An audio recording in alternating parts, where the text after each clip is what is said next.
97.9 FM, the game changer. I was on Power 97.9 FM, live on TVSYZ, live on Facebook at Power 979 FM, and it's TVSYZ, YouTube, SYZ Broadcasting, Dwaboase Jumedie, and the Guswa, someone up a Median Obrempong. I was on my main choice, Kakakra, what it is a Power FM, Abribia, Yasi a Bebo Modern, na Yashafo, ni a TF4, woman here, this age media bomono.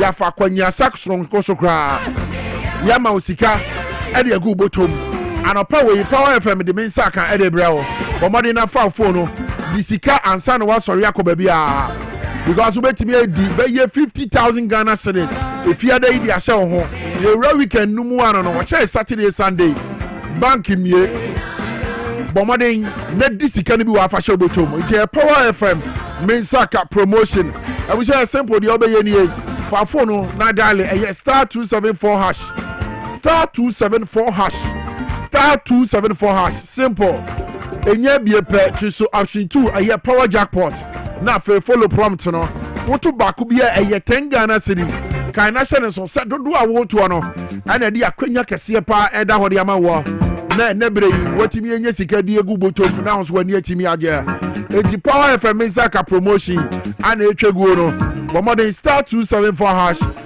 Choose the second option, which is power jackpot. Bakubia 10 Ghana cedi. To do fegum. Then nedai ubedri ayesika pudo dia gubotom na weekend ya de. Senen so se NLA Caritas platform na wamaji dwumade ya tum. Se emra meboa aye Ghana fo nyina. Obi a wotie Power ehwe TVSYZ. No no so nyesika fengu ne botom. Na momundi fie do wotwe a me pa cha wonka dwumade yi ho. Anhyehyɛ kakra ebata ho abusha ma minka fo school papa mfema ho school a wode obakɔ mu a wonu hu da ne mo benya ntete pa na boa ne daache so oba bebo bra pa na nyi wanya adwuma pa bi aye Let's Talk Educational Consult abusha Let's Talk Let's Talk Education preschool and elementary no motofo a ma different 6 months and 6 years wo mo jebre ne adaje bi ahwe wo atete wo mo kwampa so akire musuahunu a wo mu ba banyini na abo ma brabo efise wo mu gina eye Ayendek ene Montessori eye kwanso ana wo de kire mo frɛ yade bo modern se wonyi hu mfirim se wo ye ohwefo ana wo ye awofo de masa mo frɛ wa ho koka eliteka abusuafo yi ho Let's Talk Educational Consult na omomboa na memene da bia wo mahwehwe dwumadi ahodo a eno nso wo mpanifo a wo makwadere adesuamu ana usuahunu mu yie pa ebi ti say entrepreneurship afa public speaking say abofra bi wo ho a wo frɛ no wo bedwam se wonkasa na ye den dia ma no nyina ye ne ma wo sa abofra ntimi nya na mmoa no wo bra wo sua de no wanyini abeye pahiri pamo afa eye technology ni art nyina Let's Talk Educational Consult for afem panifo a wo mo kire wo ma no memene da bia na wo nya sure hunu pa meyi hu mfrim fa ho koka Let's Talk Educational Consult abusua kuo no ho wo Let's Talk Educational Consult akira kwan Teshin Ngwa Estate Mango Street ne so for number we na afi wo mo nje wo so na nkire mu bia wo hia no wo mo fem ma wo 0249 069 2821 sorry 0249 069821 0249 069821 Let's Talk Educational Consult on say building the future through children.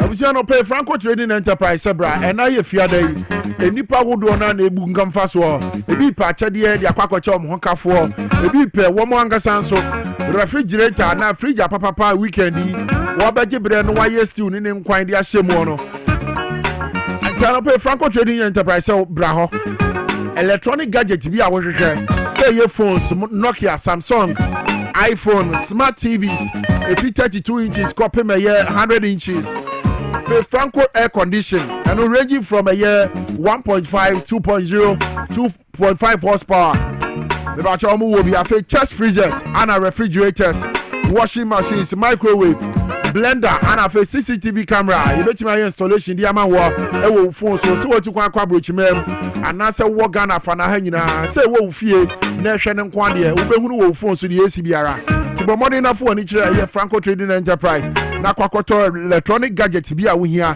na wo de di ujuma was here but modern so download the Franco Trading Enterprise app no. I will Play Store and App Store ho. Na fe ho so watimi a order bibia wo pe.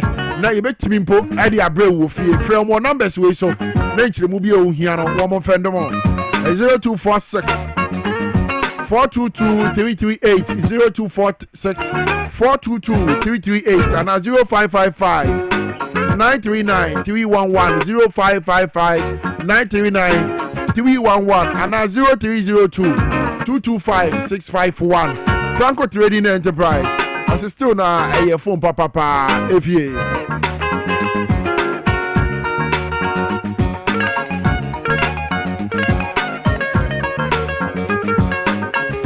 We shall high power 97.9 FM live on TVS YZ. Dwaboase Jumedi and ye somono. Sab radio.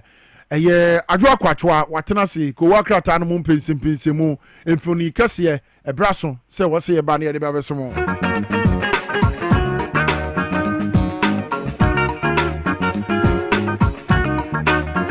Adwa akwaba. Mejo so Obrempong. Anope ho ti sen. Nyame adom me ho ye. Nice one. And how dey ye there? Aye. And sure to baby I want no. Dabi. Insure to. And say one no. Isa won dey ho dada. Sa. Say o man no more fridge. Asemo. We are bokram from anu onwunu. Then esi. Say nche ye December ye. Okay. Home frama no na. Ahya ase free sabre. Bobo ba no. Any abantam. But na den akowa krata no. Kowa krata no emu nsem bebre ene mekita eye the Daily Post afen so the Chronicle and a Daily Graphic and afen so eye Ghanaian Times and so ewa hanom say na mamefa the Daily Post and share and krata no asiam na chama untumi ni fonyi da hanom say and na opanyi kwantre fa wono and oda maslog anon so fonyi da ha na wo mu chiremu a maslog etimi retrieve eye state vehicles bako miensa and a feature ma wuntumi ehonum a ene no nkrata yi ebo eye emu Ashanti regional chairman ya MPP MPP na say yokofo kozo anu ekofa no no maslog for retrieve eye state eye vehicles bako 3 afri ni honum a nkrata yi ebo eye emu amane na Cecilia Dapa so nimfonyi da ehanom sei a chesekrata yi ebo amane se yato nsa de afre no because operation cover all loot for no wo mo ye nhwehwemu bi a chese hu behia se maami obekwa akoyiyi ensem bia no ono na oje 43 million and 48 impo 43 and 48 million and 43 back I stand to be corrected say okotiti gatem ampa no sanitation minister the former sanitation minister under the MPP regime na oje say sika puduoi 43 or 48 million dollars and no question in pass I know the question wa emofra no egbo wura mu a omsi da bi sika idoso Ghana ye nyina ye dia John so be fa ne dia ye be yi bi ni ye di owie no de mofra no no ade mofra no call police station ne court so ma wia ni sika o ma wia ni sika na Ghana ha wudi se wo $1 million na egu mpase a eye ye betimi a chew just kakitu money laundry ye ko hunu sanye me nyina o ma me fie His Excellency the former president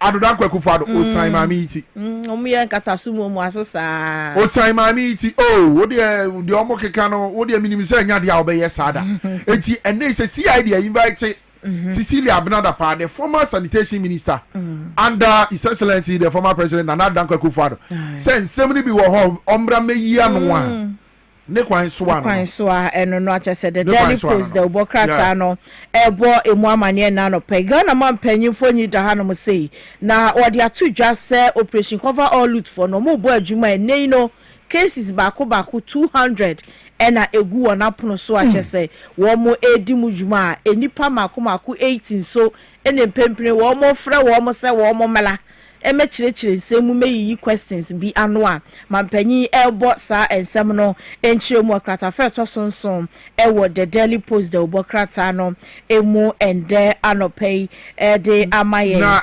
edano na pani bi pa NDC pani bi okache ma so Obrempong se NDC aban se oyire ni muden se ora obaji sika no na wacheche MPP pass officials are no more did that by human. Or see MPP muno, one more woman be ye soon in the 20.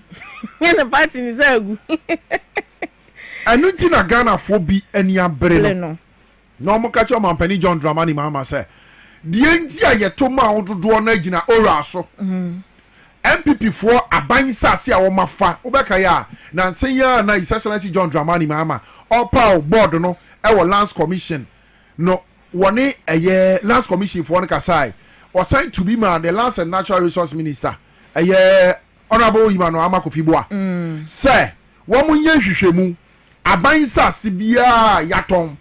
A buying sassy bia will be at Nasu Yelly Sidia Mano, 50 years, 100 years, and here he years, no.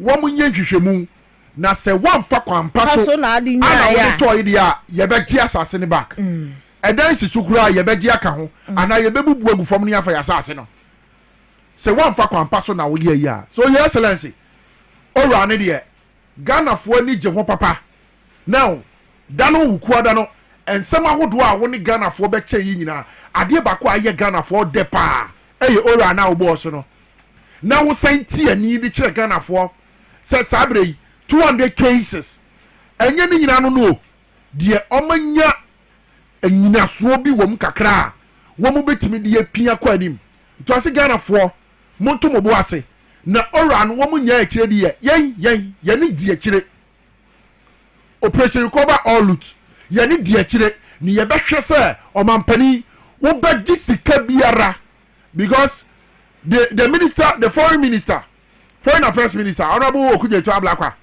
or the Betuga, or see, Orano, 36 cases are woman gada ye, 100 cases. 36 cases are Ora gada ye no. Say, Abino say, well, just 36 cases, Sika woman, a woman Kuranwa, a ye $20.49 billion. TMA. You will Kromwa, Anna Dankwa Kufado, Alaji Mahmoud Baumia.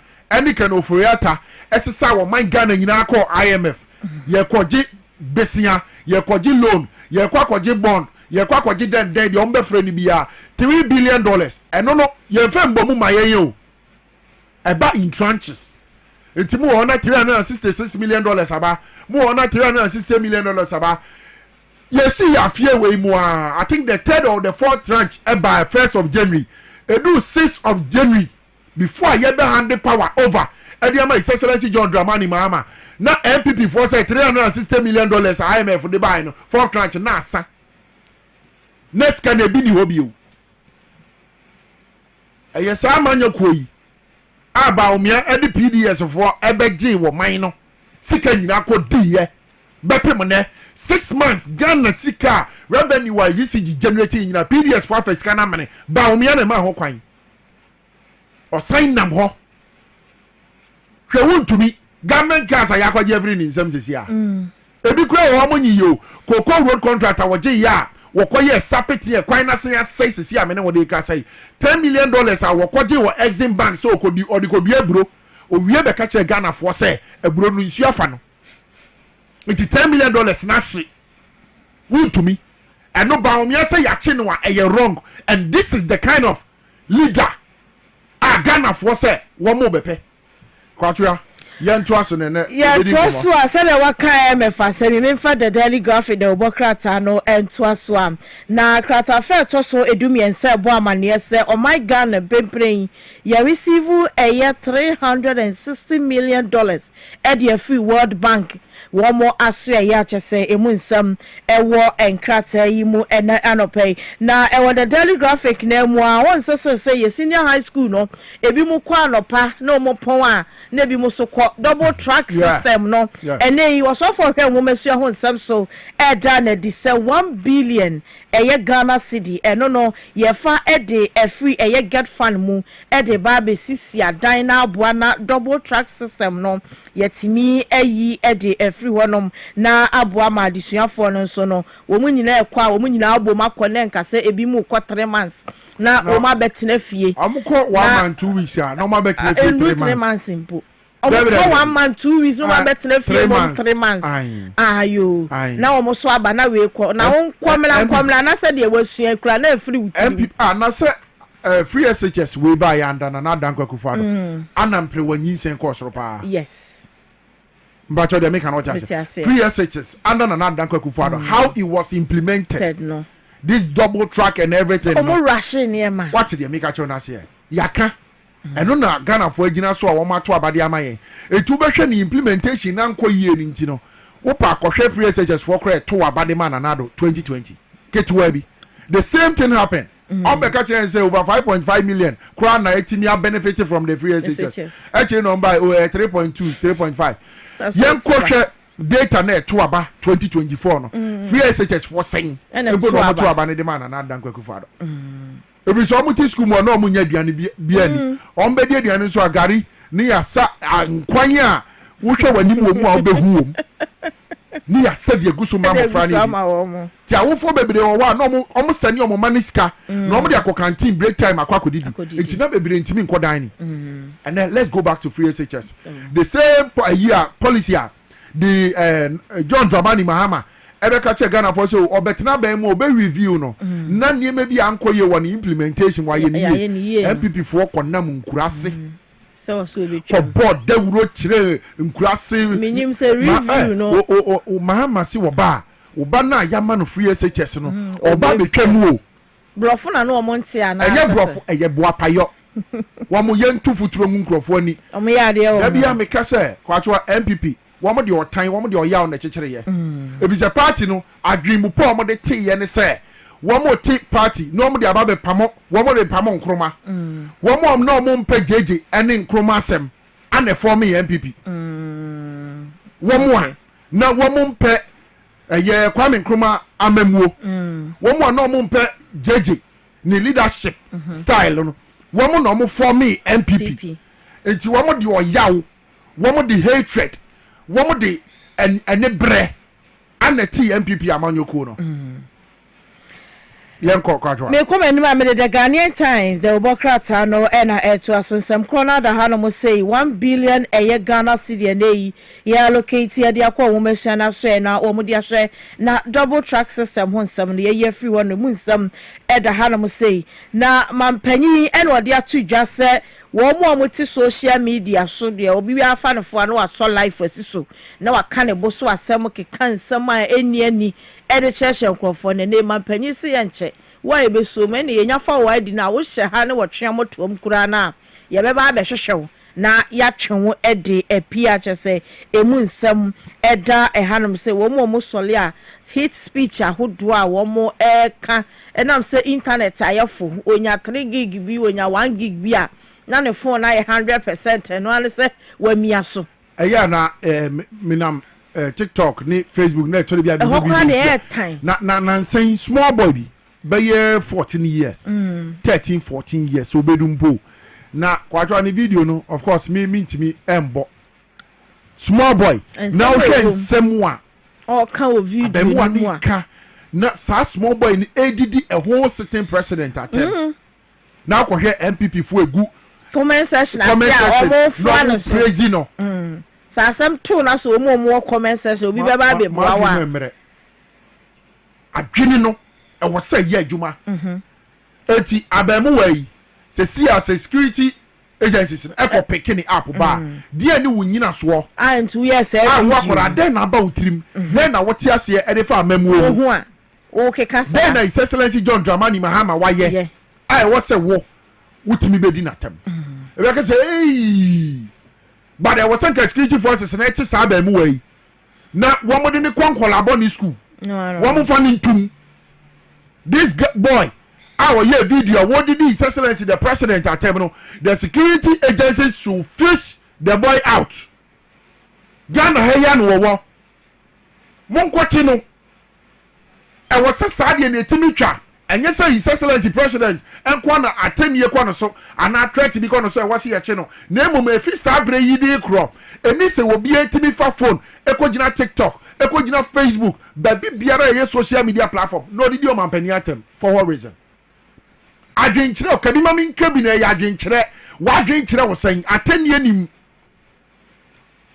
wa adwenkyere wo san amamu we na ekoso wa adwenkyere ye den nya atem didie but ade wudi atem ade wudi what tanya what the time will be ebe di atem ebe ke kansem ejo man pani se oba be chemo ai baby a wo she bia wo Facebook wo TikTok baby a wo she se wo ye hate speech wo ye tribal speech ye be trace ye be chew ne ye de mra be di wo man mu wo be nya MPP for no ma support you but mra no be kasa ene abronye be san kwakopiem e wo court na atemu wo didi IGP no ka chere nse oye corrupt oye se utie video ensem ni bo ha untimi nka ya chinwa ba umia kasa nye yenya ya bronye me toso ana yekopiem wo ye Paulugu eye dam ho nsensem ya mampanyi e de atuje sesei no project no enam kwan so a wo mo ye ho review so mo be ye na sa Paulugu dam no bibia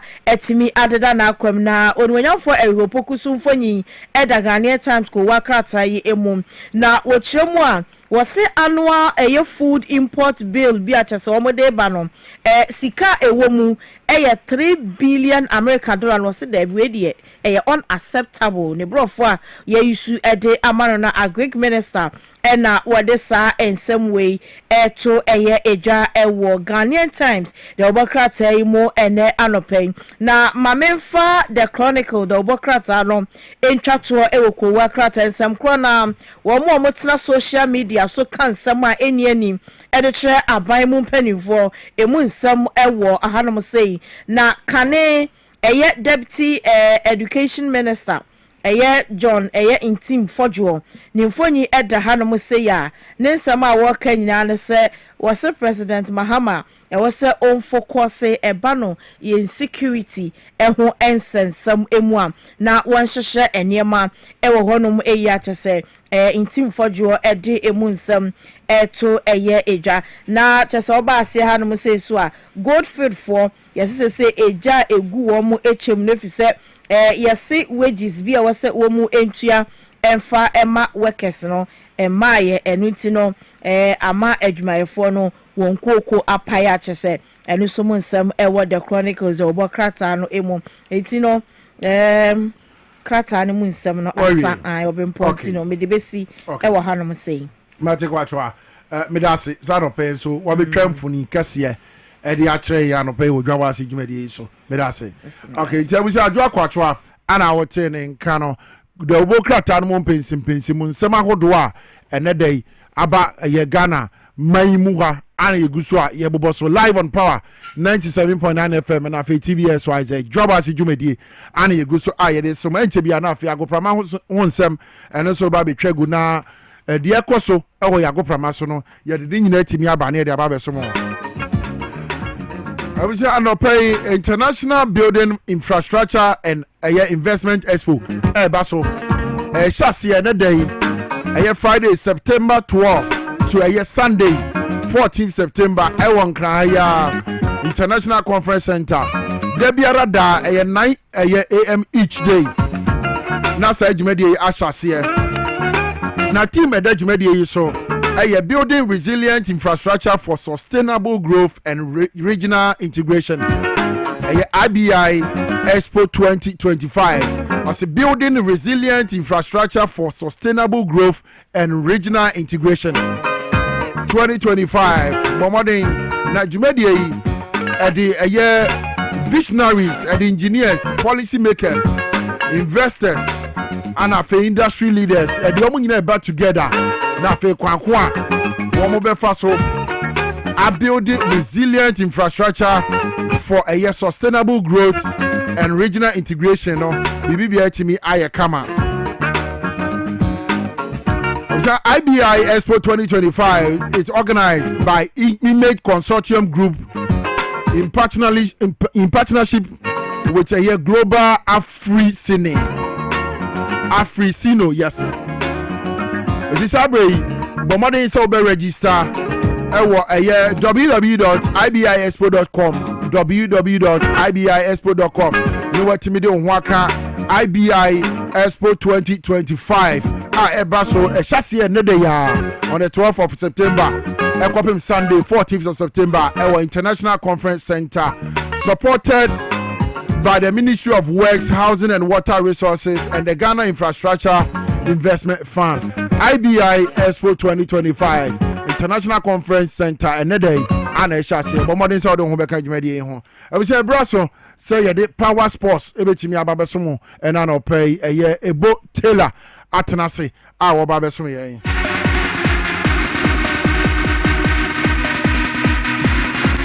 Ebo akwaba. Enki biaboko de. Nyankopon adom na won so e. Ame adom biaboko. Ko ye na Friday. Na Friday. Na international win da be no be resume. Oh, ye international break ni si ano ya back to club football. Back to club football. Yes. Enti ochina matches wo ho. Bebre Chelsea dey wom. Mu dey wom. Madrid dey wom. Mu dey ye dey wom. Madrid money one ebo. Ye be winning. No da abotre. Money one ebo. Oh ye na Real Sociedad. Oh na say ne. Ye be show. Full level. Mu bo. Sociedad nya better sa. Emre. So si de mu sia Chelsea dey fine. Chelsea ni one ebo weekend. Chelsea mo dey Ebotela. The whole year no. What me akai Madrid there? Chelsea there on. Oh, that Chelsea there. Only team men there. EPL no. Chelsea there no. E should am fan club ho sa.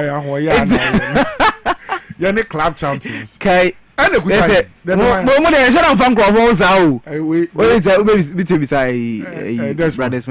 beside no. Chelsea match dem fan ho. Me dey ahoya na. Enya ahoya, but dem fire ho sa. We are the champions. The Blues. Those in the boxing bouts me know ochina bako and ende bako so bukom boxing arena Ghana for we bo yanko. All right, and yatina so be show good man sama is akina no here dey bro power 97.9 na TV XY so we say ende boxing bout kese pa cause bukom boxing arena dey because we na dey be so and ochina Las Vegas Nevada and Bontin so and also no bako be cause na bout na ba so dey enye better sa e mo die and also details are ewo nyina ye de bra woni se Ghana Premier League ende na ye sha se ewo Accra Sports Stadium no so ne koso no ye don se mero sanso na World Athletics eno so ne da ochina be sha se Ghana for ye be compete ewo mbi na ya hwe ne betumi akoso ni nyina matena so no be ho sam nyina e de ebro mi producers Roger Mano the Sports Monarch Kojo Fosu Fandi na Mabel sanso na me a anopa mi da gude mo ensem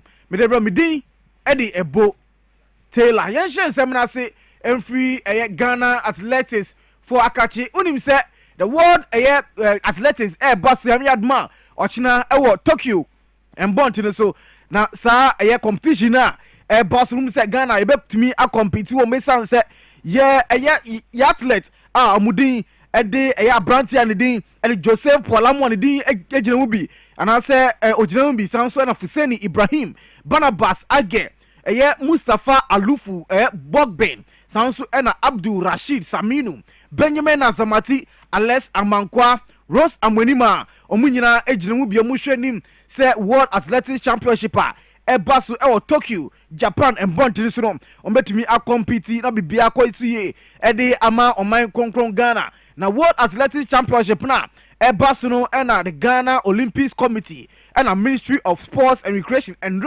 omuni team no virtual meeting ni nyina hwe how embranche no omodie start campaign no omotumi prepare na eda ochina competition no be start no ayama ready say ombetumi compete sa competition na wonim say competition na baso no oman Ghana be compete 4x100 meters mu 100 meters and mema no yebetumi compete wom sanso na 200 meters and also no yebetumi aginu bi 800 meters and also yewom bi sanso na high jump and man so de no ni nyina no yebetumi compete wom a ye hwe nim say Tokyo Japan and Bontin so World Athletics Championship no baso no yebetumi aboy homoden na yetumi agi medals na yetumi ati Ghana nim enso na omo compete in the various disciplines no say enetitie emema no 4x100 meters no emema mudin de Abdul Rashid Saminu yebehu se oginom bi sanso na Fuseni Ibrahim anonso yebehu bi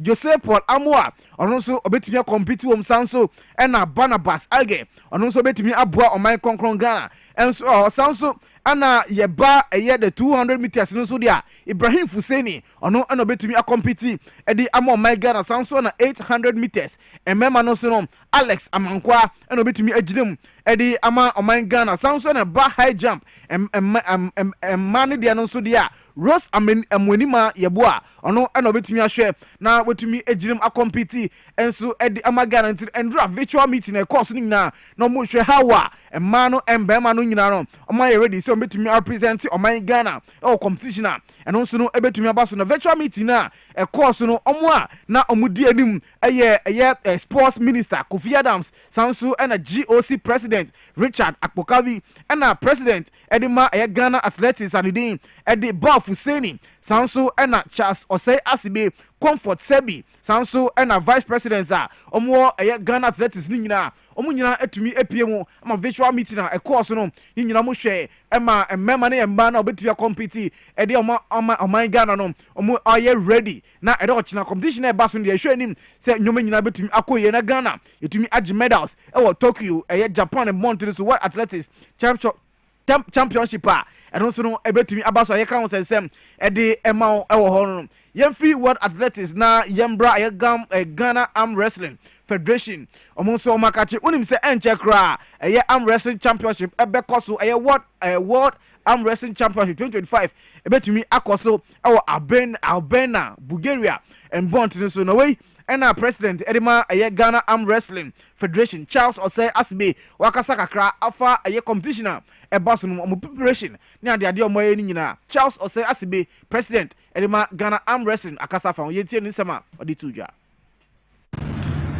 Frimra joining world arm wrestling afibia ye boy on the pesca the team ko afina de some visa se Bulgarian bazini Accra inti necessary ye kwa Abuja no krana ye cost say over fly or at least from Accra to Bulgaria Abuja kwa visa na for maybe on better no be visa fee but they manage here as I speak with you know you're the Colombian son and I echo world championship and mommy you Bema Bako Bema be compete was 60 kg category and man also back there 55 now back 65 championship no if you say Gosumi ayi womu da etosu du Bako na obia bebu Entering way and Sama Charles Osiasibe no president edema Ghana Arm Wrestling Federation in Sama odi atujano Charles Osei Asibe eno aниntem odi atujano yemfiro na yanko former Ghana Football Association Communications Director Sani Dara Hwasem and American when him say Otuado bebre na ese Otuado wo hwe ha wo coach Black Stars and tactics odi e coach team no say e boy game a enko ye na ade a Otuado de oso omugya ne kwan na okọ no way ena Sani Dara de ensam atujasa sisi a de say yesaki Otuado a ase ye pre ho na yasaki Otuado esan say your 2 games a e wo say ye bo e wo World Cup qualifiers ntino yentwen na enwoma nyina yenwie eno na say pese yesaki Otuado a na yasaki no yentie Sani Dara ne nsam odituja we have 2 matches to go next month here boy and next month you see with the culture it's a very very long process how the rest of the qualifiers will go ansana yes me have to decision yes you know saying who performance now who say we have to be honest but with 2 matches to go it will be the wrong timing the wrong way say this is our coach necessary yes technical director Yamane technical director so it is a manage situation until after your both qualifiers maybe yes it's the right approach say better yambo now you manage the qualifiers as we speak now I'm sure the coach who has started planning for the next game no Sani Dara and kana etia no we no ana order to aso eka say or share the Black Stars of Ghana players in CCA say omo ba na ombe ball we share bi mu a first na aya asambojan mo ne Makelesi ne Stephen Apia e bo Black Stars ni de say players way and at that time you wo pan de a ankomu nya kwan e mo Black Stars ni bi da yentie no so ne particularly in the Chad game honestly Usha Black Star no pa untimi bisa say honestly some of them honestly I don't feel for some of them, you know, at our peak. Maybe a comparison that is unfair. But at our peak, some of these players we have in the team, and truly, Ubisa say options ben na wo ho no mo. E ben options na wo ho. Some Ukrainian, some of them system, they won't get a place in the team. But Akobanisa, a Danian options. Sunny Dara, the Kwakremu, and the Tuja Ebium say, or share the Blasters of Ghana team this is here. Players, you know, I will say it to me a certain standard be at the moment. Say from number Black Stars now. Ebia waba one perform me. Next time we ba no one perform me. Any say for cry or the Blasters of Ghana be no student no kafa. So player be banana modern ball and so there must be consequences. So obia be bono biara otna onwa na be friend. We must create a competitive nature in the team so that obi say me bana ma ban be yire me hu am ball na obi be yime fi position up. Where former communications director in Ghana Football Association, Sunny Dara, Ninka, and Yeti, and Yefrio, Nayanko, Ghana Premier League, good say, and that Ghana Premier League ever started, so now started Accra High, Accra Sports Stadium, and Accra Heart of Folk, Omoni Hoho United, and the ABC 7 p.m. and before, so game no Barcelona said the Black Stars of Ghana. And Auroras, a Heart of Folk, a Mujina team no, Eddie Ebesi, na a yes, our game na Barcelona, so the Beng say His Excellency John Dramani Mahama, Obeba na Kati Reza, game Barcelona, Obetumi Abeti, Ghana Premier League for the 2025-2026 season. And the game now, Ebe Basu, a 7 p.m. between Accra to Folk and the United Nankasano. So game no officially. Bibia ebe started 5 p.m. or Emra. His Excellency John Dramani Mahama Obeba na obe ano say Ghana Premier League no for 2025-2026 you know it me ebi ano and also no Black Stars of Ghana Omni Ho United and so Eddie Besi and into and the game eba so our Ghana Premier League no and also no ye twa Eddie Amo and so and no sound so and I don't china games no ebe to me atwa so wo Emra bechem Brekum Chelsea on betina Golden City Park normally Kumasi Asante Kotoko and so etumi abo sanso and na bibiani go stars and so etna a dance park normally Bechem United Eddie apem so every Sunday and also say NCT El Pando Sports Stadium no Pando Heart of Lions Omni Dreams FC Bebo sanso and Baseke Holy Stars and so etna in Century Sports Arena normally 11 Wonders Eddie a win time so Vision FC etna ni J Kreku the second park normally Samates 1996 Eddie a win time so sanso and a Young Apostles and so etna Nana Ajimabedu the first park normally Midiama Sporting Club and so Eddie a win time so Adriana FC Eko Aliu Mahama Sports Stadium normally Kerala United Abo Sanso and a Nations FC also etna Dr. Kwame Che Sports Complex normally Swedu All Blacks and so etumi Eddie a win time so where any games are this weekend Basu Ghana Premier League nimwa and also no ye bomu bi and so Eddie Emao ho yemfio na yanko boxing with him set and there bukom boxing arena broadcast here pa Basu nanu edia omudi atoso Monaco the ninth to prove and no sports education and management and ede sabat no Basu Lord Coleman and down no into bata Basu and then enya gro kra esanse NS Akushia do no a friend of Bau Bali on a branch of the Jacob Dixon and also know your friend of the Beast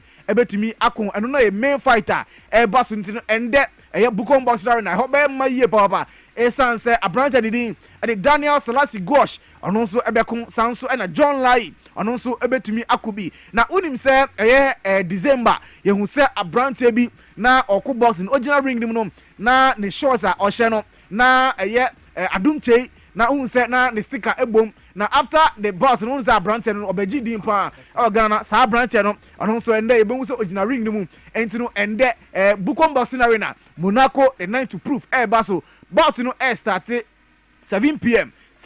and about na start here under Kasna da there no ebetumi start in the main card no make biom eno NS Akusha e front no Baubali and the Beast Joseph Dixon and ebetumi akontino and there becomes a boxing podcast pa baso ewo Bukom boxing arena and also yekebi edimamo na yeka boxing Bukom boxing arena no na Canelo Alvarez and Terence Crawford and so betumi akon eda ochina ewo Las Vegas Nevada and Bontino sana sabot na baso no enya agrokra esan say ewo the super middleweight no mo no Crawford free ni waiter or movie ni weight from the junior middleweight to the super middleweight. Now when him say about Terence Crawford no wakun our three ways that and you know this time around we about the fourth weighter or kuom in the super middleweight. Now when him say super middleweighter omo ebeko no way for the undisputed super middleweight championship and no the WBA, WBC, IBF, WBO belts ni nyina ewo mu bisanso and the ring title no and also edasu bia ye hwe nim se about no beba so yam yad mo channel pen for the to just say pesa edasu no over $100 million dollars and pesa edasu enti no wa ube wini edaochina about ne de sika obenya no ubenya over $90 million dollars ewo sabota ebasu no na 12 rounds and pen for the to just say cost sanso and real season and Netflix and promote sabot na and also no ye kan sem and so at the amount onim say edaochina games kakra beba so awamro ntemu boss kakra na emfa amount dia the English Premier League no Arsenal and Nottingham Forest boss sanso and Crystal Palace and Sunderland and so about Sanso and Tottenham Hotspur and West Ham and the and Sanso and Brentford and Chelsea and so about Sanso and Burnley and Liverpool, Manchester City and Manchester United and so between at the SCN ya call a Liga no Sevilla and Villarreal, Levante and Real Madrid and so about Sanso and Barcelona and Real Oviedo and so between at the SCN Sanso and Serie A no Juventus and Internazionale Inter Milan bebo Sanso and Fiorentina and Napoli and the BCN Sanso and Hellas Verona and Cremonese and so between aba ye count sensem and the man we man ko entino ye fa agreement ensem ni nyina ensia and the job ase ento aso and for me producer no pay Roger Emmanuel the sportsman Kojo Fosu Fandi and na yemebo Sanso na me amede ensem no eba me din ebo tell me come say me ad much na about 12:30 the global sports preview bremo ewo power 97.9 FM so me kramu ye twa ho ye ba do wase eto aso di amayen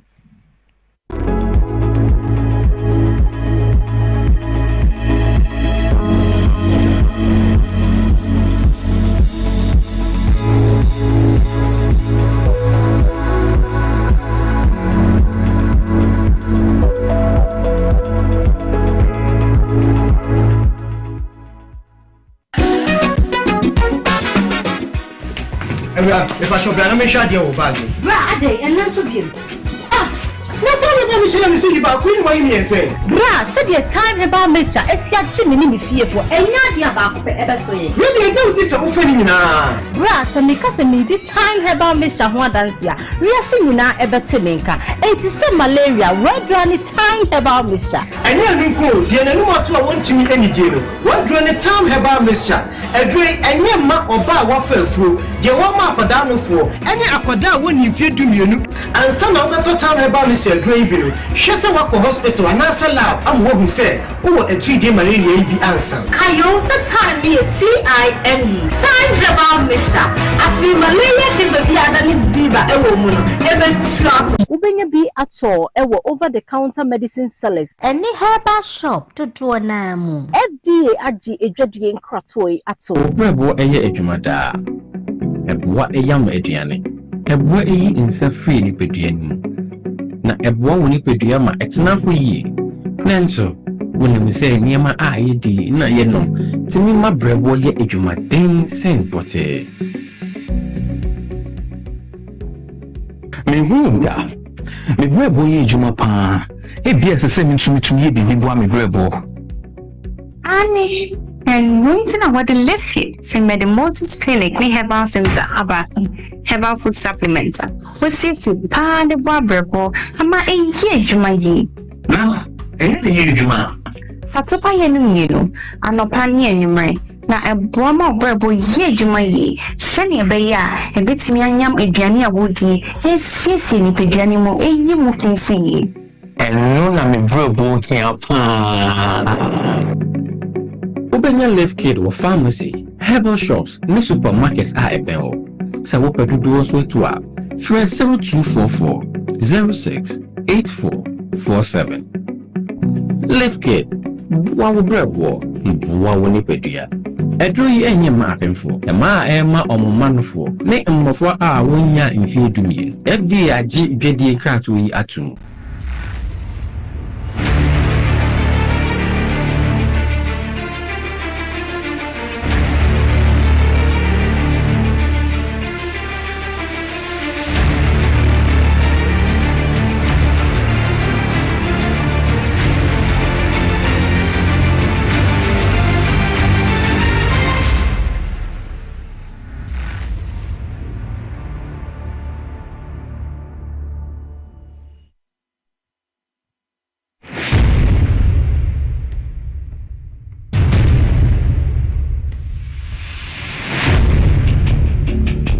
human body mass should have at least 60% water for optimal performance in any physical or mental exercise.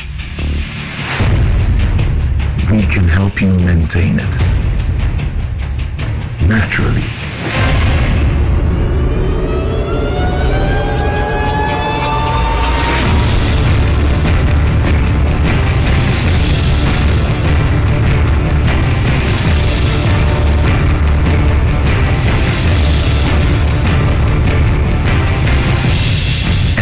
Natural mineral water. Simply natural. For bulk purchase, call 0596 273 546 or 0596 273 547. This advert is FDA approved. Na ade na ya obayi a oda forma so ne yafunu emunumuni. Oh, Mr. Entry, also ya reya titi bi ben fie pi nanso ne yam nyono da. Se me chew no ahodo amato a me hunu hwea. Ebe ya nwanwa. Menyi ni se, what ulcer tamfo Haxa capsules, any Haxa mixture, yanum bom kutia ulcer no bia mano anum. Anka ne ho ato no dadaada. Ulcer dro de, eno ani Haxa capsules, any Haxa mixture. Ankom ni nchiremu. Ulcer ye kura, eto ye funu ene ensunumu. Etuma wo ye funu ekeka wa. Wo je wo ho a enye. Ulcer etumi ema wo ye cheko, ebra wedidi ewie. So how eye ulcer de a, compare Haxa capsules, any Haxa mixture. Nanum bom na ho ebeto. Pedudu etu a, ko okanshi drug lane, Kumasi Dani Herbal, Takradi AA Mensa, Anafre 020-3822-855. Appear for about Tanya Wama on Mofrano for any Mofra when you feed me enka home. Haxa capsules, and in a mixture. All Satan for FDA Aji Edwedi and Kratui Atom.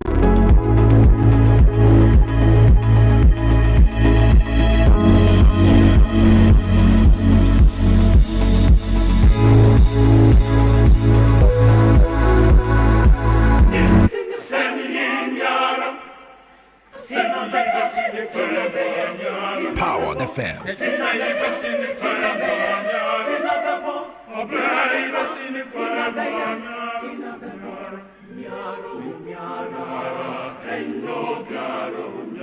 I wish you no pay your some aqua bill at about Power 97.9 FM live on TV SYZ. Dwaboase Jumedi ana yeguso no pay yabo dwadata na yede someone no pay bibia waje bre na wo hwe ana se wutie yen.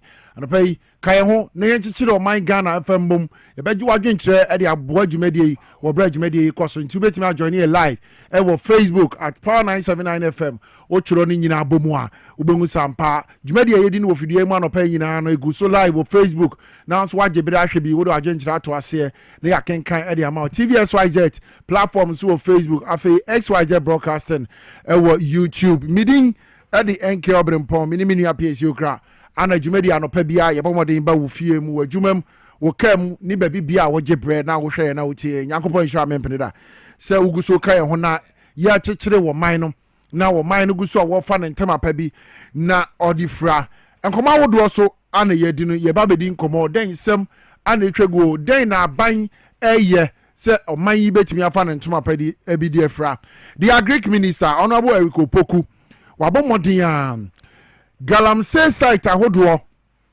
ana wo man Ghana mu a egusu a essay wo man no yen sase essay yen forest reserves essay yen suo no na NDC aban yi wabomodin se sa Galamsey na kwan ya ye faso tu agudie na essay sase essay suo na essay yen forest reserves ne de wo muntimi ma ho kwan saa efiri se ekoba ne se saa kwan no a ana temamufo aye Ghana fo womo aye efom agudie hu dwa no womo befa so atu ne dia na ne enche bia wo man no nipa hodo ba behwere womo nkwa efise enuro ahodo substances ahodo a womo di tu agudie no saa kwan no so sensuo ne nsase no aye poisonous e de manipa dia no ti wo behwe asesei kidney hu problem e kosoro pa BP rise chese enuani aye didie free this Galamsey site ni nyina eyade ema yapomudin ho nsem ekofom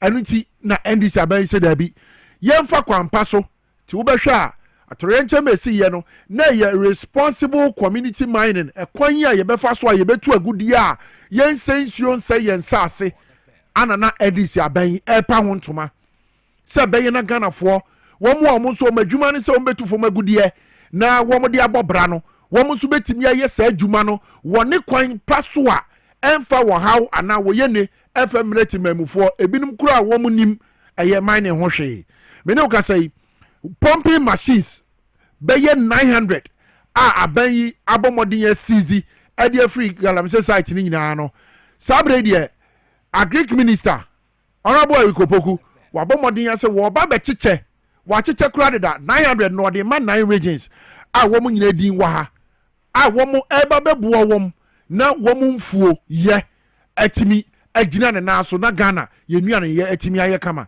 yɛnhwɛ honorable Erikopoku mmra wɔ berɛ a wɔka saa nsɛm yi ɛne kwan a wɔn fa so na wɔn akyɛ pumping machines no yɛntie ne mmra galamsey fight na aban yɛ no task force no call field no nneɛma wɔn sisi yɛ no na water pumping machines maako 900 nso ɛka ho na wɔn sisi nneɛma no task force no call court sɛ court ma wɔn kwan na wɔn ntumi hunu deɛ wɔn bɛyɛ machine no court sɛ feed Ghana na aban yɛ na aban hia nneɛma a ɔde bɛyɛ ɛdi saa machine yɛn kɔ kyekyɛ ɛfa ma yɛ kuafoɔ no na wɔn fa nyɛ adwuma sɛ bɛyɛ aduane bɛbu ɛno nti nɛnɛ yaba ha no Minister of Food and Agriculture 900 ni nyina yɛn saka and they are selected 9 regions ɛwɔ Ghana ha sɛ 9 regions no yɛkyɛn 100 ɛde ama wɔn they are selected North East region, Upper East, Upper West, Savannah, Northern region, Greater Accra, Oti region, Volta, and then Bono East.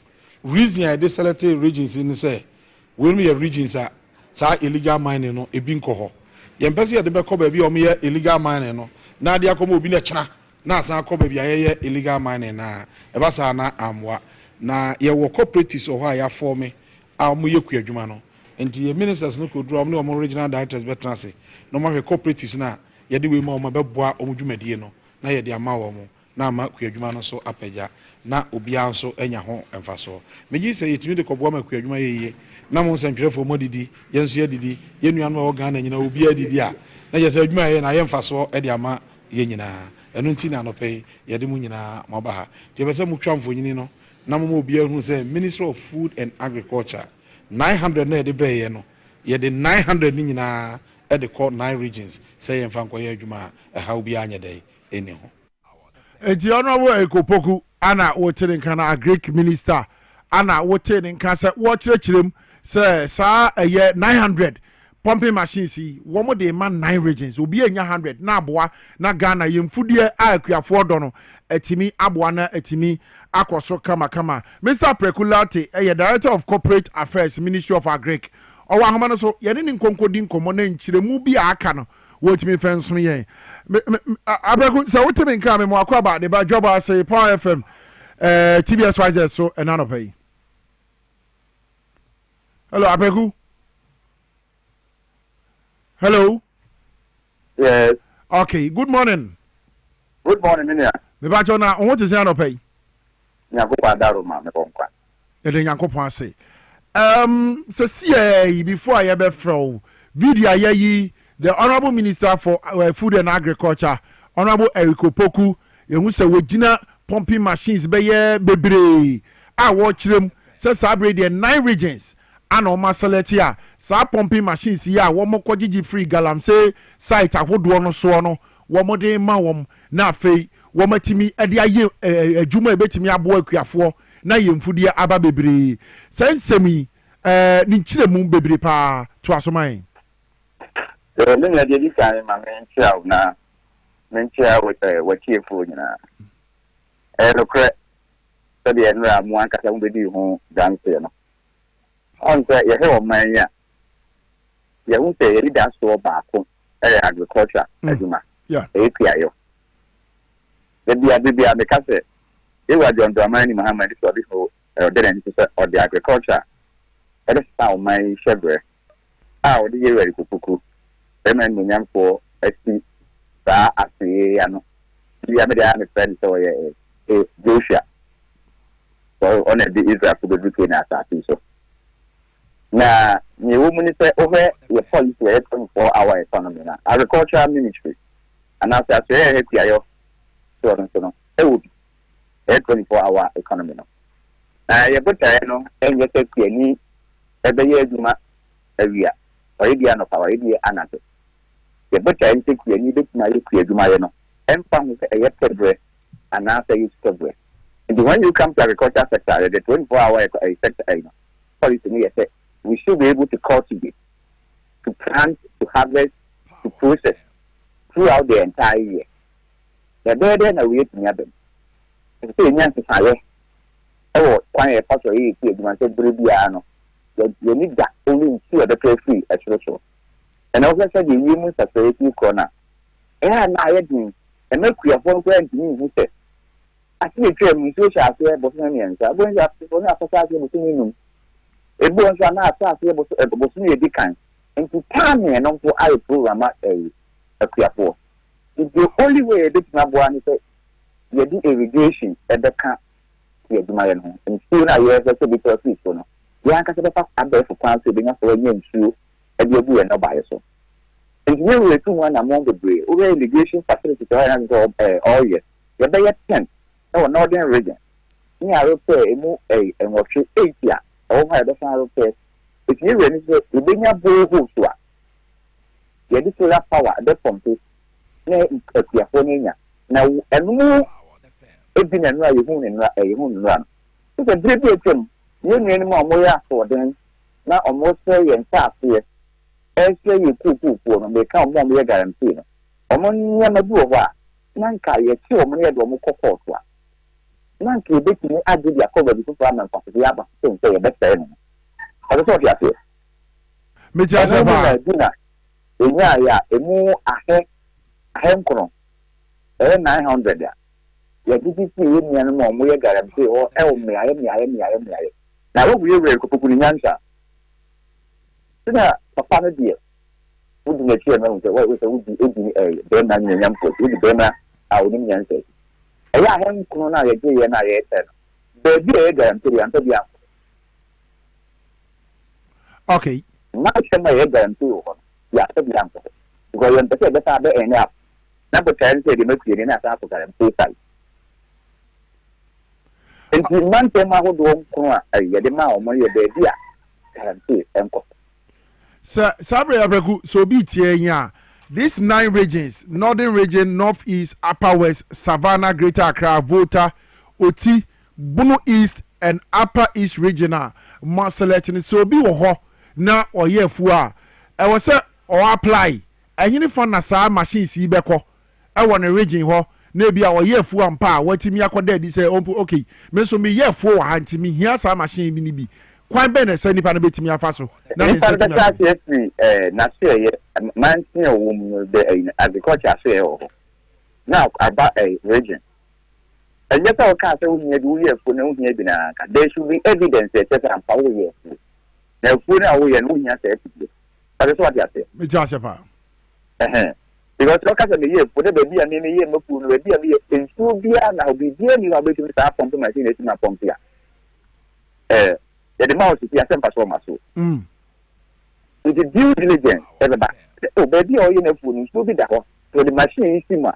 Which my something so no, and you're doing no bias. Baby, or in a food, bow will be Benoit, or egg machine being bow, now which not from you're doing no bias. Because you have the immediate machine, and yet you are so pastoral and pastoral. And the years won't say whenever the ideas are all here for crap. Only any immediate source of water making the machine a pumping amount. Now they are passing to your strength and such that to be able to go with the mower. And I'll be you. That's not the focus. The focus is that or more bit medicine and many we are man part of the idea about so we apply to the a district, municipal or a district or municipal director of agri. Now about the you know my example as much way the kids man or a make my boy man no buy now so answer the amount after hwehwemu aban beye ehunu sampa asomasi eyekuani enti ye ma no sa pompe machine bi ebetimi aboa no kwan ben so na ban so ebefa dia monitor sampa oyekuani ye hunafu ye hunu bibia but oji machine no a wo adwene foforo bi eteyekire kwan ben so na ban sese ebe na ban aye a odi be monitor sampa we ye banchi we ye bodie we ye bro we ye mo na mpa machine no beje ye no what the yes adwuma na mpa eno no monitoring system bi wo aban na build no dey monitor sa eye nkrofo yo msa beka pumping machines yi so nyema mi no edi bu akwa musisi ya yeah edi kan say sa farm based organization abuse a cooperative no I see a clear for an form but then the process is ongoing for the meantime say cooperative say ya form cooperative in area and a local cooperative chairman the one that the so cooperative members no can monitor aside that for now you need extension officers and agric director in Yankita Mudia the idea buy or ever could be monitor on the report on quarterly basis. Okay. Fertilizer airport and so monitor who's fertilizer no. Even creating look at on direct name or apply at the food. Office on fertilizer proceedings already distribution and power who we say and you change a change of a monitoring system. If you bring them to that security and personnel now. And the owner of the things now monitor, somebody is also monitoring you. Because realize that some baby HM, what they fertilize a crap from a person who will not buy it. Creating and cannons, don't have to fertilize it to Burkina Faso. Creating also the cannons on some money no buy so. No afraid, you know what apart from. If the system is a good grammar, it's in kind. A good your monitor, a good word, your monitor, monitor system. It is in order, and it will be any. It will be any. Say, you did a filial amount. Brown, the there was a filial war, and he found the war. They did the money to say it. Okay, is there. Okay, so what shall 16 regions, and a my Ghana has is here 9 and Marceletia, more chess and video, more. Of course, mom, I say more can I say. Machines in a cobe be a galamsey anyhow. But so we call galamsey prone areas and so you will be more so more year farming. Papa one so. San Crofono, Mobasha ne be baby or mamma mubi. And I say, so far as woman a fine your moon our galamsey prone areas no. And yadia so we year 4 was our areas wa. Sa pumping machine say be baby o granoa. You bet my mobby. Before you were to see and say, near Catabia more washamenti, near Piani, the bedroom a machine, a free washaman, thing you are guarantee the machine a brand. Also, between the perfect about my baba attacking. Obit my baba attacking. And we are one. The percent answer this machine, so you are guarantee, no money you never cost the guarantee. No, we are here to say, yeah, guarantee for no. The different number that I'm saying I the other form. So the guys have other means of system. Yeah. You will focus over to boho or they solar panel and that power. Now pumping to a moment. I don't give a guarantee side. What you say? Yeah. These are some of the interventions that the committee of guarantee for the meantime. So the intent here, you will focus on agriculture. And the court, I did game of them from Mercia for. Yes, some come Mercia for at the end of the day, all kind of ones are not guaranteed for. Yeah. That's why for the meantime, there be a guarantee or you have to be under uncle. So other means, you intervening or almost so being at the end, you everyone by an power, solar powered boho. They are more. Okay. Osha Sabri Galamsey site. I would draw Anna Marco Gigi sa pumping machines. Amo beche di amaku ekriafo galamsey wo mu use lead wo mu use mercury wo mu use substances are very harmful at the man nipa dia no sabre ya mode ma ekriafo no sa pumping machines ya na say nsuei wo mode pompe ade horo gold ya hodo ni we ya mercury ni niema ne namu no mohwe ehunu se sabre sa mercury substance ni lead substance niema enyema nipa dia no ebi ni machine mu bio se beye na kua ni bi fem kogu ni no bae so na no so nipa kodia e de oha bi bebre no ana minia redase all the aya sa chemicals nya machine mu na wo okay chemicals aya eni machines ni the machine dey pumping slow ni so na come ni chemicals ni you know and the yam chemicals ni machines okay that's what you say okay so the machines are not contaminated with those chemicals it is the source of water now that pumping a contaminated a problem. That's what you say. Me too, I say, pa. The baby a fully educated, no moon, you don't get contaminated. There's no way to be contaminated at the end of Bayana. Pumping tonight. Very well. Okay. The Ben Anna Regis Ahuruya, the Minister for Food and Agriculture, Honorable Ikopoku Aboboyi, 9 regions. The Ben and Mobe Chassie at the pumping machines, Yakomom, normal Soman Saka, no much on the Ashelmo food year. Many and rather you and a path home to my identity in a black man. There remain a means of transport. The developer moment in net transport a red piano. The region is a transport, the economy, and also means of transport officer resident. Find out. So, a person at the end, the transport cast near the economy, red non work out of which no better a now or bar, because the machines are there.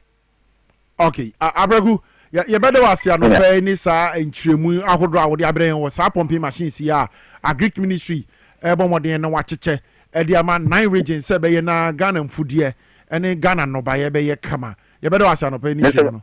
Meda was the same Monia Papa, and it's a pass.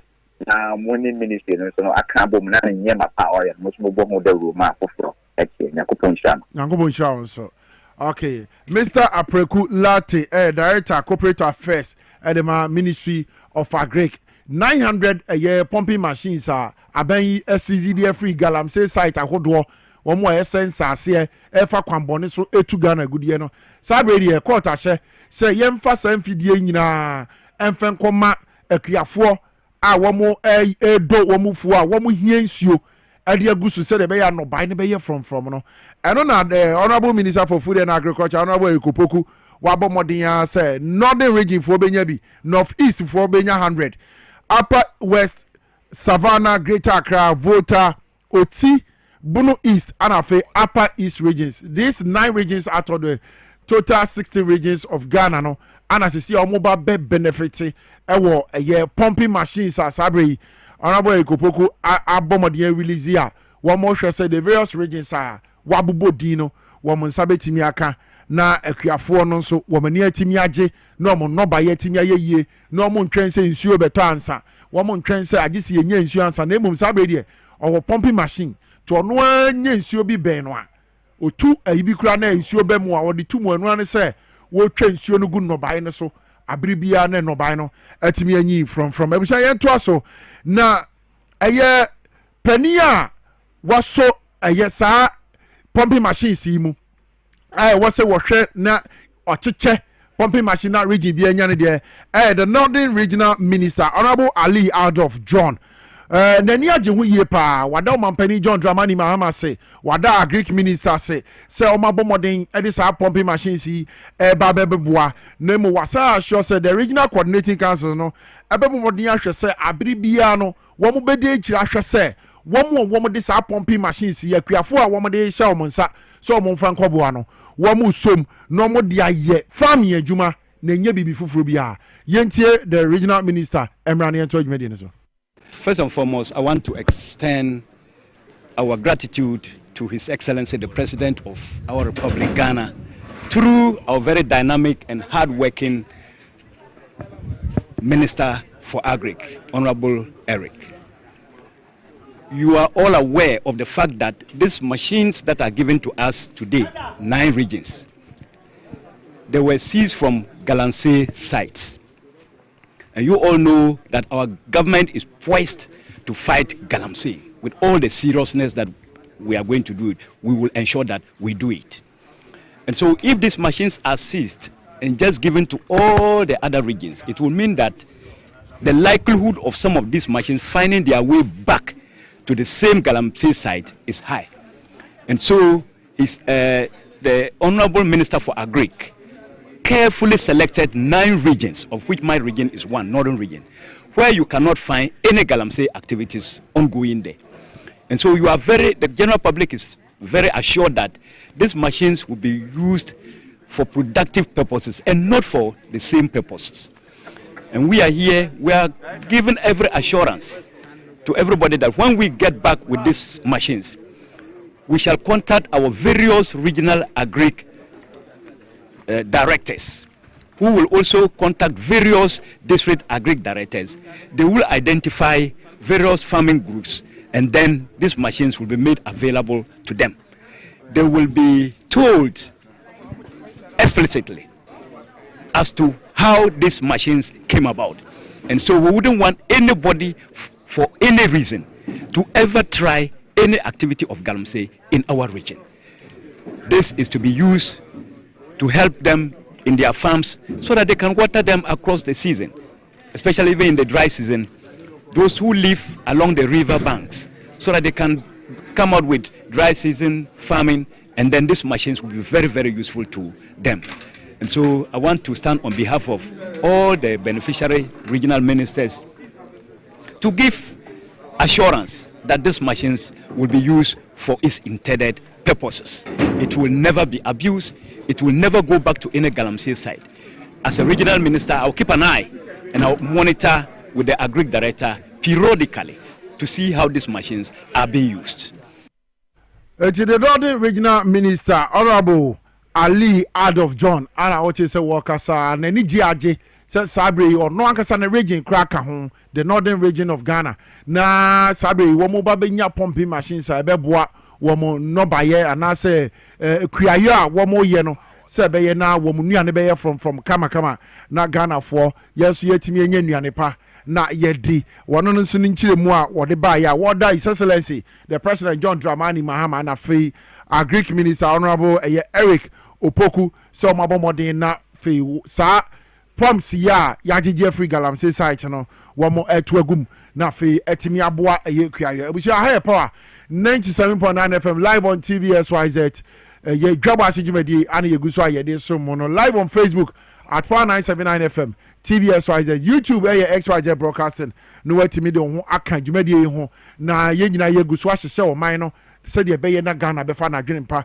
ne ntoma pa bi na ode afri asabre mamin kamfo agbozo herbal clinic emfema ebusia yarewa bi ti say premature ejaculation 1 minute man one from pana no wasi from no wesane me pa agbozo herbal clinic bebo low sperm count STDs sexually transmitted diseases and nemu yarewa hodo nyina agbozo bebo candidiasis na face sexual weakness ni nyina yare a agbozo herbal clinic abomode aye hwehwemu apani nropade agu ho so obomodin ekom ho nkwade a wo mo beje bre na afi o mahwe wo be hu o mechira kwan wo kwashiman close to the chief palace from our number we so 0241750282 0241750282 nemo mudru tema one more branch back on so ho tema community 25 Savannah Johnson opposite Dev Traco estate no a ho so number obetimi afre o mo 0557 402696 0557402696 na afi agbozo heba clinic for emomode nje so na omhwe abusia na onim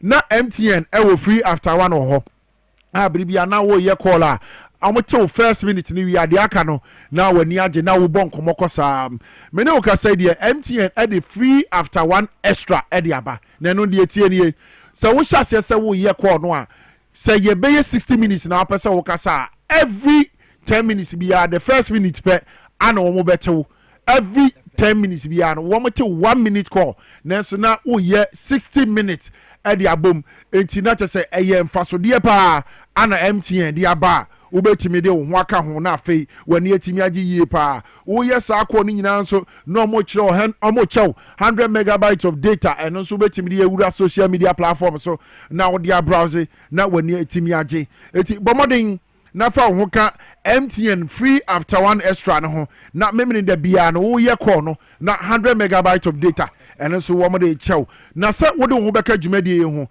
steps a wo be take ni na watimi de ho aka MTN free after one extra no ho but star 550 hash star 550 hat na fe follow prompt no di aka nyina MTN for e de be somo na fe wani atimi age ne wonu zampa wo mo so ma ba se bibiara ebetimi aye kamade ama wo anope ma ho kwan na XYZ emfa mega cash lucky boss no sa kwan yi so emfa nche usika wo breko a wo to boxes 6 na wo ho ni nyina eti dial star 426 star 5 hash star 426 star 5 hash uba be discap unya dial we pe select ɛyɛ station no sɛ yɛ TV SYZ, Power FM, Radio SYZ, boxes no ɛwɔ hɔ bebree. Wunya select wie pɛ deɛ wobɛbie mu biara sika wom. Deɛ wobɛbie mu biara wotu baako biara 5 Ghana cedi na wobɛtumi adi up to 500,000 Ghana cedis. Yes, XYZ ɛyɛ mega cash lucky box na ne free day watimi anya bibi kakra ɛde ahyɛ wo ho na wani atimi agye bɔmɔden na hyɛ ne nso sɛ dwumadie yi NLA Caritas platform na agye atom sɛ mmra so na mekyɛ sika na Ghana fo nya bi mfengu wɔ mobotom na mmom ndi fie du nwɔtwe a wonka ho ɛnhyehyɛ kakra bi ɛbata ho. Mega cash lucky box ɔsi win big live large. Mega cash lucky box easy play easy win na busua wo ho etimi fɛntɔ aha yɛ power 97.9 FM live on TV SYZ Dwaboase dwumadie ana busua yɛde eguso so mu sabre yɛnko solak for akachi mfemra ɔhene ba boama bɛneɛ ne nsamopa a solak for anam no so a wato de akyerɛ wɔ man Ghana apomudie ho nkyerɛkyerɛ papa no yɛnko ti ɔhene ba mbra ne yɛnto dwumadie ne so nkɔmɔ no amene wodi ne yie pa na hyɛ ne nsoma no wate mpanimfoɔ se bambɔ atrema ɛyɛ kyɛn ayaresa bokiti na woni pa bia wote asase so a ɛwɔ sɛ woteki wapɔmden so serious abibifoɔ ɛnyɛ yɛn a because sɛ deɛ ɛsi wo yɛ no ɔmo de ɛyɛ asa ɛne enuomanuma bi ɛna ɛhyɛ yɛn enti ama yapɔmden no yɛn take it serious sɛ yɛnkɔ hospital no because yɛn nyini naa no ne yɛsuro mpane yɛwɔ ɛne sɛdeɛ enuomateɛ. In fact, let me tell you something.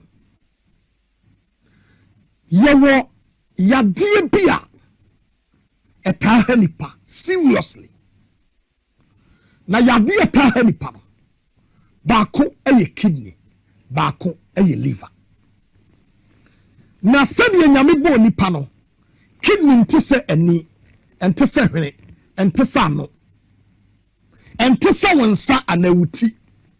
Ya yehu na ɔde saa nneɛma no ade hinta nipadua no mu enti sɛ biribi tɔtema ɛwɔ kidney ɛne wo liver ho a sɛ nsunsuansoɔ no mpieyɛ ɛwɔ nipadua no mu a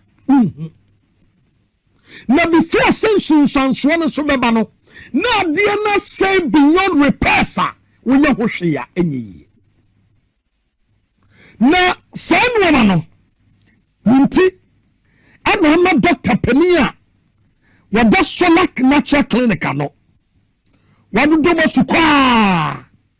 Akwa kufenu ma papa, edi abase. Ewa se obia kidney, ene ni liver, oheni ye. Na se u kidney, ene u liver, obeye na shiyia. Ewa se oba Solak Natural Clinic. Na babeje apomdintie kidney aduro yenton was torn because we ba just say ye drufa test ahoduom ni ye check hunu say papa kidney ya wakan ampa asai ana eye kama ni liver asai ana eye kama no mo check say no ma ni nyina wi a ansana Omama ho aduro ama ho ato look mama ni uni enkomo simple one way na hyene nsoma me mesrew obi no sase edian ema eye kidney wo kidney no ena esoni ensuo ene liquid product ewura ni padua no no esone so it one drink one nsuo one way no esone so a na eyi ne panama moja no na de anya no e de afadwo nsom na epie na tomre bi a obehu sei woni panimi ha the kidney na damage to the stem say ade a wase eye ne jonsom eba no enye obehu se etani padua no mu etu obehu se na furadoa ontumi nyonso ontumi nyane ho hwe eti eba ne sana kokopie mu ebi akulemu a yaseji ya do to dialysis so dialysis no adwuma eye ne se ya do koto afidi a eno na eba betwe jonso no ensuo no a wonom ye tani padua no mu no eno na eba betwe sanu mafi no a ewo ni padua no mu na ni padua no ho ato minia sa wo sa tibia no mu a Brasolak Natural Clinic na be die pumden ebia wo de no adu critical point to say what dialysis so and dialysis wo da so a ba ko ye 499 em se bi crack ho a week wo betumi akọ 2 times and 3 times a week na sika no do say na wo Brasolak Natural Clinic na wo de wo na waduro na check ni padua no wo de farse asayewi na be check we obi wo ha wo be say wo ye adwuma kakra bi no wabre enye yade nyina ananya kidney ni nyina na liver ni nyina na be kase wabre tie ni ye but bi wo ha wo ye adwuma kakra no wabre wo nanti ehatu ha frequently say etwaso a check your kidney and your liver dia toso obi wo ha enye se bia no na asen ne na but oda na jo ntumi na wote ne ho kotwe watwiram no wato ne ho atwere atwiram no wato ne ho akotwere ha no wato ne ho atwere ha ntumi na se wo sa tabia no na se problem ne bia go to Solak Natural Clinic na ko check we nya Solak Natural Clinic emro nyina ya natural yamframu ebibiduro diemu ene yaje de na ye nananom ne ya na ye kidney ni liver yade no enu bi wo say amanfo sha da sha se se yen shedan kekan nsem ya ye de begu ya haba nuru anim ase eto mo sha se se o yen ka se o kidney ese ya e kire se wanu mabibiduro but there is no scientific proof ye kire se obinuma bibiduro and say the kidney rather a ya brofudro and say kidney what e say obi ha obi se ne honam kano na hakekano na hanekekano na ne hokekano pepe na woti na wodwi na woti na wodwi chakewe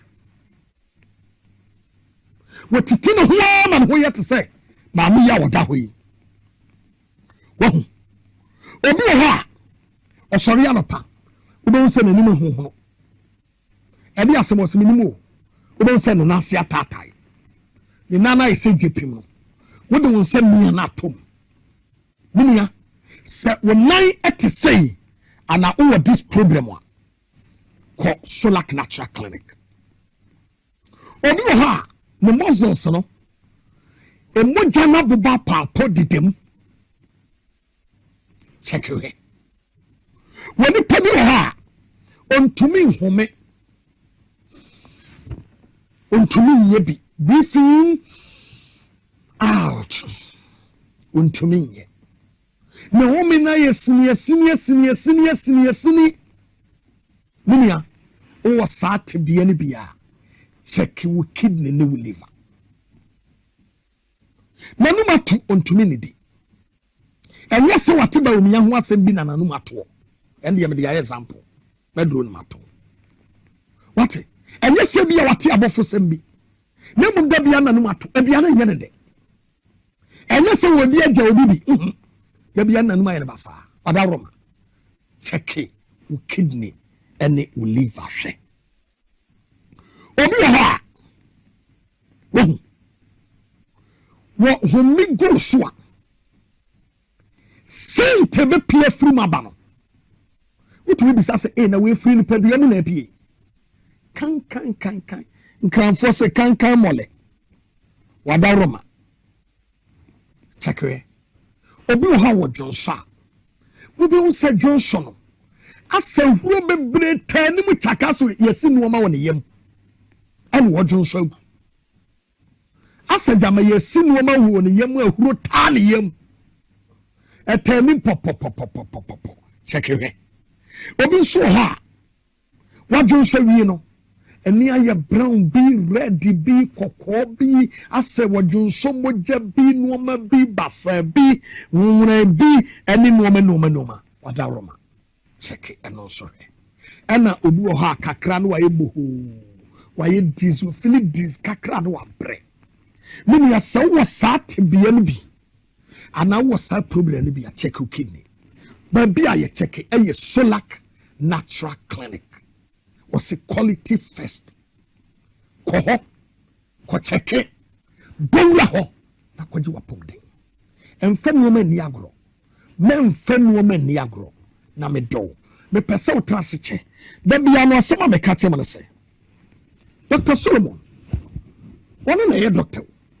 Na wakasa, wachechire duro no mu amumati no, ya de no, doctor kasa fast dodo.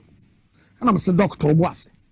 Ebe gumbe ane battleground ya the programs the amia me chechire said the be ya Ghana for bete wase because kidney ne liver no e kumni padodo minia number ni 0553 93 2631 0553 93 2631 me kidney ne liver nku number no and a good screen as a woman.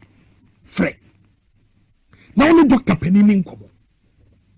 Na kese ni ofili enye kidney ni liver nko an wasa dabi obi awo ehun aye ne den obi a white atena na so gono atena na so no sperm count atena na so obi a sciatica ni sisi na ponum na poso ni kotodwe na tibramo kase obi an BP ewo soro opese bafom onro pa na emema no mu nyina so masa emema no a mu nyina so onu na duro na ne ye de 3 points na enya nkwale nduro ntina ehiafo no ya se ye atwe ho masa Dr. Solomon dura ode mama ye mema no anopa wo tweti to make the pan of crabot. I am telling you. It's when you bema, now when you bema. When you show you to see diabetes, hepatitis, menstrual pains, menstrual disorders, or be a cholesterol dose when lipodium, or be a prostate cancer, or be a wawu dear. You see why you boss some pain into me. Meaning on a Fabra, Dr. Solomon, I was Solak Natural Clinic. Na wan sawi ade mani ti emra o kokomlemle obe Harvard Senior High School no the number bi bim ma me monchew because enyo mo a omo hu ade enko a na ATM number ni 0553 93 2631 0553 93 2631 Francesia na woni ni nkomo na doctor de o wadaje ebe pick your call ene wa bonkomo Solak Natural Clinic was a quality first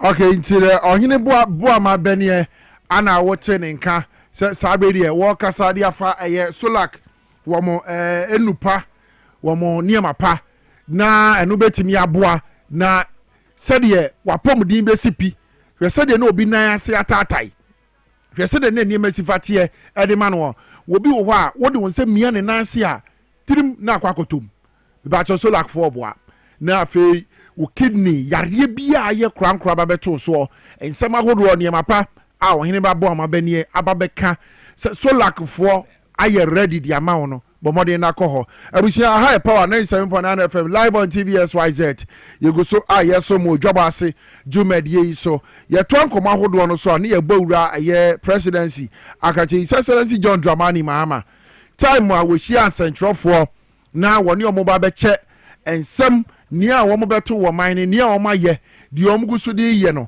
asem ba ko epiem eye cedi ene dollar ne ho asem no se wo kaya aban betina so cedi ne ti ya ba bedu 10 Ghana cedis me no ka say akodu 12 cedi ene kakra de da so already now His Excellency John Dramani Mahama waba bonten waba catch Ghana for nyina say cedi no was any dollar no was say gina between 10 to 12 Ghana cedis it is abedi e wo mo hwese saade no ebetimi abem pepepe na cedi ne ho nkomo ye ba bedi before that yenko tie His Excellency John Dramani Mahama time or one central for shiaye ensem awo kafa cedi ne ho ne yempempani for ne omuni nkomo yentie ne mra.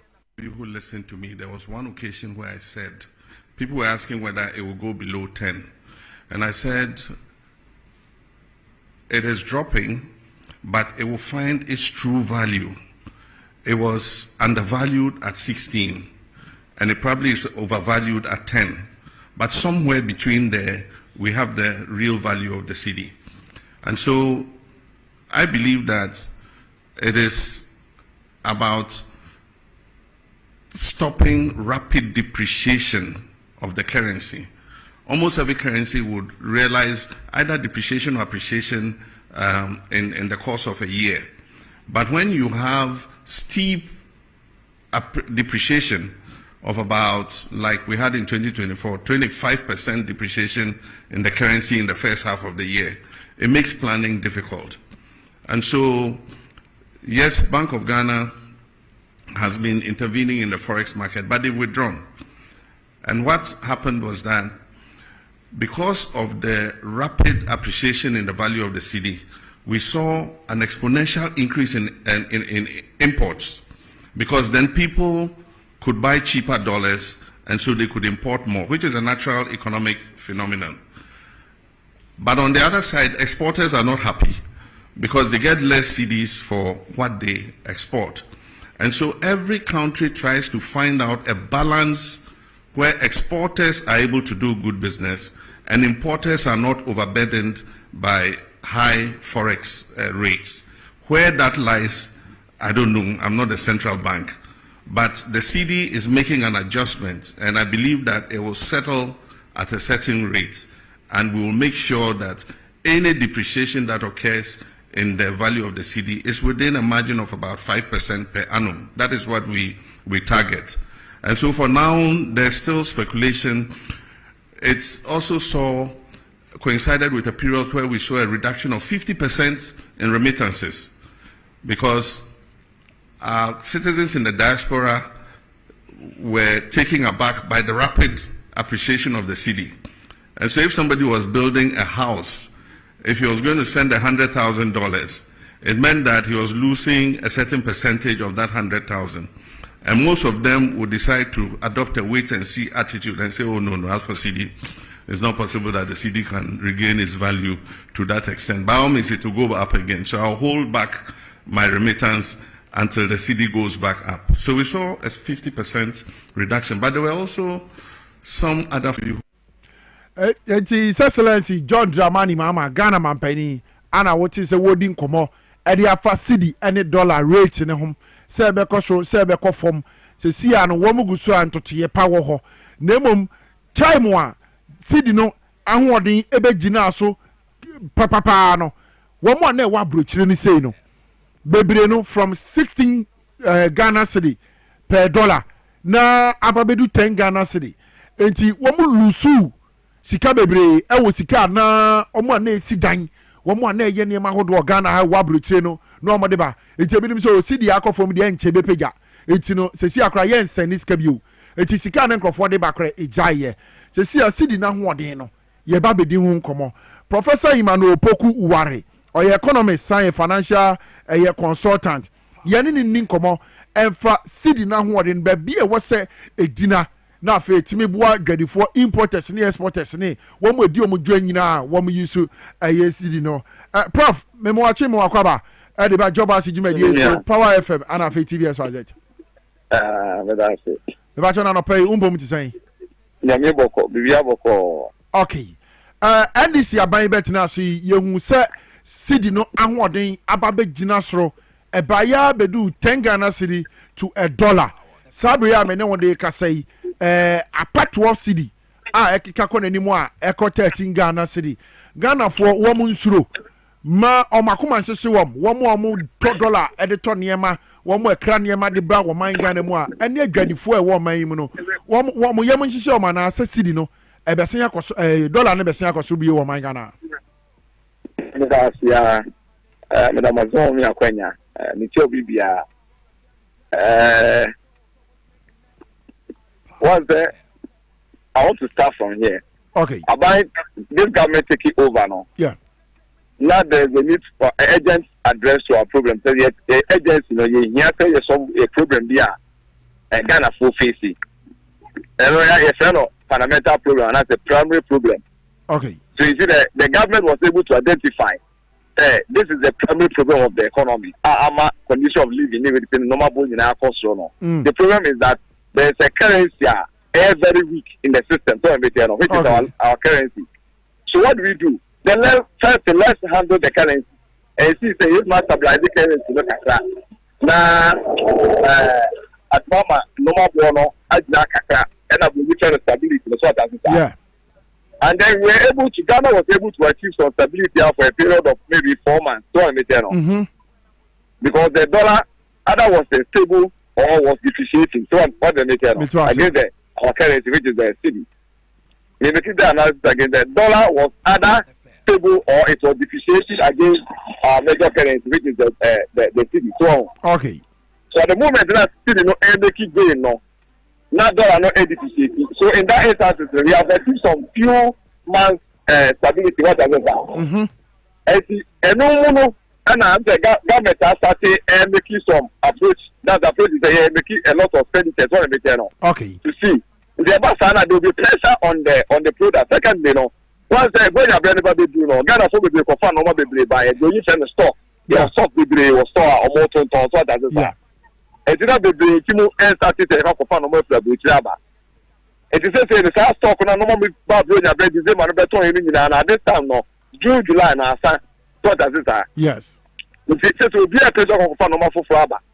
Because it's so hurry. But we don't analysis can be making. In that instance, there have been a little pressure on the dollar. So yes, it will be at the dollar. They confirm no more back. Petrol tank. The other people is December no. I saw to confirm. But within that particular period, we know there's a pressure, more pressure on the dollar. In the rest, the more dollar no pressure balance. So there is appreciation. So I okay. Yes. So it has been said because Oko market, the traders will tell you. You normally never told the same man. Say the bra santi ko fa for what that is. Yes. Ya hanti ko fa for the bra ko fa normal this but the pressure kakaba dollar no so. Because dollar no demand na ko from kaka the government so reduce the stock of dollar in their bank. What does it? Yes. Where demand no go from. Now suddenly no pressure no buy. The pressure no buy no. Who is the president of the good dollar kakana ibu bango? Dana no. Just say that buying now the for our account. The dollar will be stable. So does it. System. Economy is about management. Okay. So we are not do but we don't say so this we have a fire and probably when they have already fire. Then you adopt different strategy. To the American Ghana phone and say more be answer. You build a country, you build the economy. So does it. Okay. In Kakaka will be a contribute to our we have economic team. They have been very active in seeing the major problems there. Your problem, your primary problem, cost of living. No more work cost because there your case go Ghana $1. I did Ghana. Who has a message I buy there to from now? I'm not praising government, but I want to say that we are buying the message they are to find. Who has $1 no so attractive in the system there. All those things are messages are reduce the dollar no na from. It's fine. There have been a lot of international organizations say Ghana currency is one of the worst within the period way. But yes, first will be because we are able to achieve 4 to 3 months, 3 months to 4 months economic stability because currency could do 4 50 about to do 10 that's about back now. So only said they have not been productive stability. They have not been stability. And it's not the economy. Okay. That's the only problem Kakra. And with this kind of dollar but this is the market. This is financial market. What does it say? So while you are trying to make sure that we currency in the Benya or they can say no, obisu currency no charm dia, currency charm dia, yeah, the Mama dia. What does it say? Yes. It is you know what the Trump fighting for world tariff.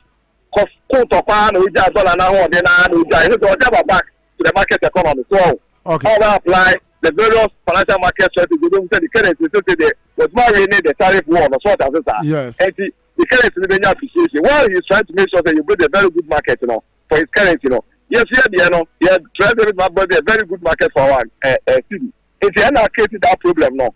So if I say now you identify the problem, then you solve it. The truth. Make us let me young Ghana for say. Show me sort of that. Show me yeah.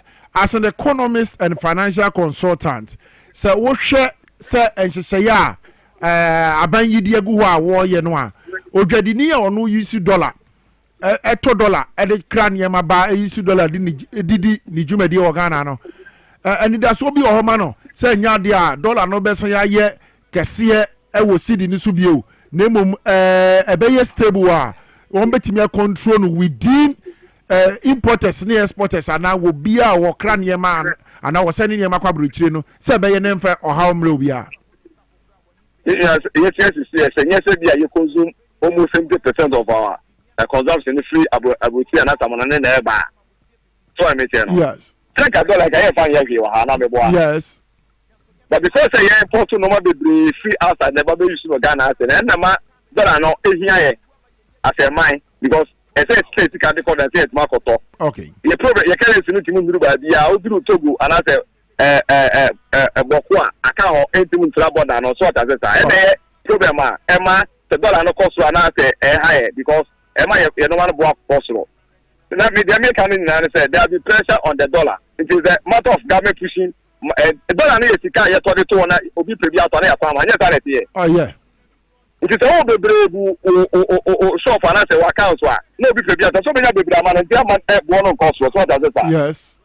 So now the government has defined that there be pressure on it. Now they're pushing more dollar into the system. But what does it?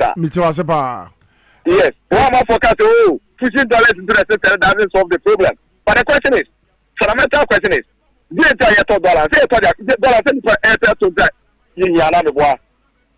Right, say you are shop baby now or no baby one for auto milu. Na milu baby or shop now auto baby and I think baby to milu.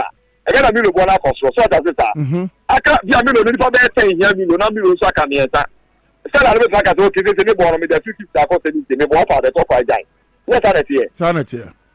But when there be more dollar in the system if traders no so it is government has seen the problem and then government is finding a lot of solutions today. I advise Ghanaians may so move say head down cost so I may tell. Okay. If you are there west currency no crown so maybe between 12, 11, 12, 13 so and I'm about for the turn to and head that and for Kesibia senior airport so okay. Okay. Yeah. So, whenever I want to make out the problem, there are no flexibility, there are no credibility. They say people doesn't have credibility in the economy because the currency, you know, and never quite see it. The when the government identify problem, then the committee will sit down and solve this problem. When you say that dollar problem will solve, why? Remember, no more there, I is stable. So that's it. Okay. The time when you push it, you take normal boss and I'm a yes, perfect. Very good. If you take normal boss, not because the dollar no boss, you push it for that. The method that I will say no, this is the fundamental solution to our high cost of living. So that's it. Okay. So that's all. I think the committee no sit down, and plus it started. There will be a strategy to make sure that we control it. Now, achievement Ghana. So very well. So like for you, need the full about from the normal stable. Now, I think that economy there is over UK there. Almost the same thing. You feel those Donald Trump crown. It do not say in America for quite about the market economy. That's wrong. Okay. Yeah. Okay. So it's normal. It's part of our system management very system. Well. So. Very well. Prof, I don't pay you better was say, Oje Bena, it's a more facility. What do you have about some? Okay. Yeah. Professor Emmanuel Opoku Ware, a economist, science financial consultant. Ti Ghana economy ye sika semno wakwada mu ye pa anodin sema betoto. Say adwadifo mamu mbohu me niema bi ehunahuna mu bebre sa efi se bibia de na kwam enya de dollar na ba be ginsem boom na akọ fi se abenya bomode a wo hunu yi se be rising pono wo manya no anudro a wo de be so dollar no mu a engine sem se bi say to agimade ni so aha ye TV SYZ live on power 97.9 FM Dwaboase Jumedie ana ye guso so mono but afi anabe wa beton ho sabre eye ton mo ho dwadie ben na wudie den na woton we wose obi hunu no betobi TVSYZ aye ne boko memremre de ama wo sika kuma bi ekita wo ton ho marketing promotion a ye de aba no sa wo de ba ye beje ne yakọ wadwumam de woton bi ye betwa ho mfoni ye de aba beto TV station so abọ ho dawuro ebi kura fe ne wa hye adwuma na se obi anim nanso nka woton ne ma papa a ne bo wo fom eye TVSYZ ne bebebo a wo bra wo de ho ka ton ho marketing promo no ne aba betwa odwumadie no de wudi nyina ya bebo ho dawuro TV studio ma ne nkrofo de ho no eti bomode se wo de ho beka ton ho marketing promo TVSYZ de aba no free number we ni anje wo so nkyeremu bi a wo hwe de beba ho sika kuma bi ye beba babeje na afi ye twa odwumadie no ho mfoni abebo ho dawuro de ama ho number betima afresh ni 0533 825 870 0533 825 870 what me the waka TVSYZ marketing promotion on if you say yeah we day for you we say to adwumadi so Medimosis Clinic and Herbal Center omo nya bom dimpe na fe prostate etwa because Ghana ha be a prostate yare wo mo se tu ase ma ne yira na hu bi okura hospital ba ko a wo mo dimu akunini wahu wo mo dimu akotene pa aye Medimosis Clinic and Herbal Center ene wo ma ba betena se of course there be arada apomudin kire enuro pa a wo mo de bo Ghana for wo mo de besom ye dwumadi so ye mo makwa ba na afi ene so de wo mo mfenso ye doc winia mache Bejosuminia. Now what is saying? Me hoye pa. Doctor for the medicine ask me there be ada na busa doctor for because mo hwe ma ho keka ma ho fa ma bribia e mbisa say doctor for e amoso mo yare bia na. Nyame na so yemu. Say we nyame adwuma nyame so bo ho. Sanity. And then so then na Medimosis wo then yapomuden ho nsem then nuo. And I was say woman who are no monty name war my pumdi. All right, Madam Seminia. Okay. Year September, we dear Munim said Medimosis, year September na a nije MIA because no anna a main mandate because September no acquire prostate cancer awareness month. Medimosis, yes, so your specialty a prostate intino. You do September say na BBF prostate in who biano. Yes, say ye bon dero ama sign etimi ehune ye. E wo mu say abribia no ye kan prostate ne ho asem. Nenso September no akoye enkaidum bia ye e wo honum say be me bia no say afini mu nyina no on check your prostate na ye dru September mane enye we hia de say odu ani ebekire Medimosis Clinic and Prostate Center na yentimi enye sa ehwehwemu no emfa emao because one hwe na ede ohaw eba abebre oni padua no enti na Medimosis abreni abribia no ye gibre na yetimi ekyerkyere prostate yare nim emao hu sede esi etie na se ohaw bi eba ho a yasan so asa ama na se ahwe etu hu ase kra ede amao ama bibia akoye ede amao na September bia na ya na you call out, you call lorry stations, you call a free medical screenings, and yeah, but a few way no ya system kakra. A few way no dear ye say obaya so ye bia and I say all of our branches no. Now we are old client and I say oba ho no more than 1 year near. Yes, bra. Na yen check it amount. No ube who near many na no 20% off. You be 20% discount on all a services. Ube to me a year ewo ye honum. Say be a lab now, be a scan now, be a and you mobile obey be and you be 20% discount.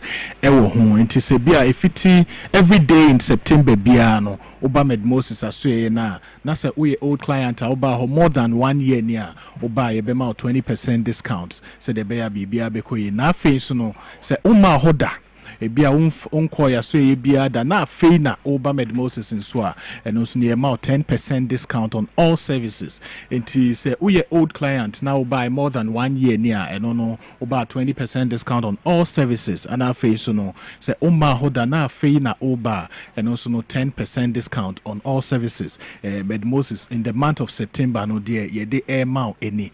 Na afei no Saturday bia ewo eye September bia mo no so no ye free screening efa eye mema prostate ne ho. O say obi ohonmo ntwa scan ni bi krada. Enti yes Saturday bia no oba eno no eye free screening. Enti within the weekdays ne de eno no discount no ewo honum for review any eye new clients. And afei so no se bia unya da na se Saturday na obeba Saturday no eye free screening. Enti ochina day ya no ade say ye bi ewo all Medmosis branches eye Adenta eye Ashaiman na J Kojo honum. And afei so no eye Ministries AESL building and afei so no Kumase ahenema kokobin no ye free screening ye bi eye eda ochina uko any of our branches na ubetimi enya sa eye free screening ye bi but ano na chi no efiti edwada edikosifia de bia so no ye mouse percentage of discount no nti se bia we old client and no eye 20% discount and afei so no new client so ebenya 10% discount on all service already na ye prices no ade a na ewo form because medical amaye hu say Medmosis so no because prostate no da yakoma so ntiniate foundation bia no ne NGO a support eye be me bi obeba honum so oba be ye check up bia no enti say ebi mu prices a omuji a ne bo wo soro ne ade no oba Medmosis a ye de no ewo form fast say yen check prostate ne ho enhwe say the city a because of a foundation no e modern boy all body so a patient bi obeba ho bia no eno no enanchen no September mu ye san so e ma extra discount nti ya de say September e de e wo say be me bia timi e check ne prostate so won check it da wo say utimi e check na wo hu say the city na so how bi eba ho a watimi ahwe eto ase kwa entem e de amount ye number no ma me fan to dwa say bia wo sembise bia no frena yetimi achiro mu ye number no eye 0244 068 447 mesi subiem 0244 068 447 eno ene Medmosis number no ofra se ohaw bia e wo honum a ofra sa number ya Dr. Panyin e wo honum se ono bedi nkita ho na yetimi ahwe aboa ama bibia akoyi e de amount e bia ye ka prostate na wonte ho asem da prostate no eye mema ana eha ewo mu ho prostate no enye yare ye nhye ne so prostate ye ka prostate enye yare eye nipadua no akwa ne bia edi ne dwuma e wo nipadua ne dwuma edi titiro ne se eboa bema ema o mema sem etimi ekoye eboa ma o sperms no anase o semen na o produce na hoden etimi ebema oni obehia nyinsen etimi aba esanso eboa ma ahoden timi ba obema nim ana afa so because of the location na ewo baby a ewo nipadua ne munti no eya na mpempi no se ohaw ba ho a ede ohaw ebre wo jonso eti be ma bia wo jonso entimi emaye wo chim ansa na jonso na ba wo jonso na ebia kem wo jonso a asede ni na entimi maye na mu apai mienu no ni na no eya na mpempi no eye prostate no na ohaw ba ho a ede sa problem no ebro enti na Medmosis ye de ato ye ho se ebi mu eye other forms of conditions ye de mema hu eye ohaw ana atoye so say be ma bia wotie mi bia no ewo se utimi ehwe prostate no na wo hu se de esi etie na be ma bia so no ewo prostate ni bi enti obi oho no ma obeka so media mimi ni prostate oye be ma nko a wo bi ne nko so de ohaw betimi aba ho but de ehia titiro ni se ubetimi ehu se ohaw na aba no sei na etie ana se ohaw na aba no sei na meya me de bebo me ho ban a enkonkofa ohaw kese ema emeso emeso mpempi no unyini na prostate ne so no eye kese especially from age 40 e de air kono e likely say prostate no ebetimi aye kese o hwa abibrem hanom a over base 90% of a year Africa a year black Americans and I say uye obi a uye black nko a there is the likelihood say unyini from 40 years no o prostate no ebetimi enlarge but the kwan a obetimi afa so ede abo ho ban ne se ubehu de entem se uhu ne ntem a eno no beboa ama complications bi anke bebe akire no ni na no ebetimi every hon prostate ya na eye kese a eme de rubber eto obi bemem prostate ya na eye kese a etimi kokofa eye jonso mo house se bia ojunso a uhu moja se bia ojonso no ebesizi kra na se the friend say retention of urine no eno na eye edisa ohaw no ebant so ye bema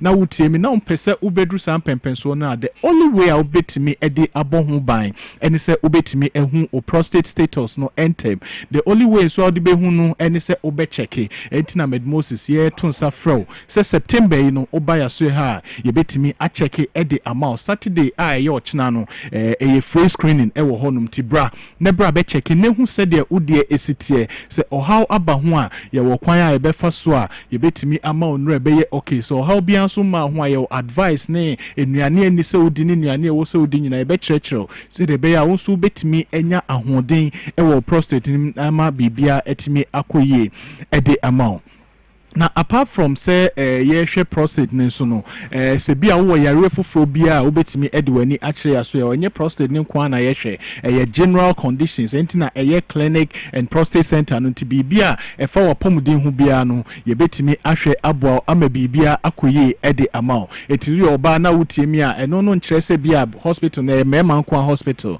ma enso eba ho with fertility issues oba opa wo oba ne menses emaye oba obuni nsa otia oni ade nyina no ni na no oba ya so ho no ma ebetimi a infection say gonorrhea syphilis ni yare bia eno no eha onipadua no hypertension diabetes ene yare bia awo so acha wachini a enkobia no do ani kire medmosis a ebetimi ahwe abo ye ho no ye de abrofodro ne bibidro ana esayare enti ye hu said integrative medicine no eno no etimi eboa obi ho no ma yare bia ho no ma odi kan de abrofodro no esoso so said ebeya ebetimi aboa ma symptoms no etimi akoye na afi na bibidro no aba na eno so no etimi abeyi yare ne kra ede efri honum ede amount yare bit say typhoid obi ho no no medra ekọ na aba mostly no ofa herbal na eno no eboa ema bibia etimi ekoye medmosis ye wonura yetimi edi treatment na emani na etimi efri all sayare so se bia wo so ache no anunum nro na ekwa na aba for ani che medmosis aso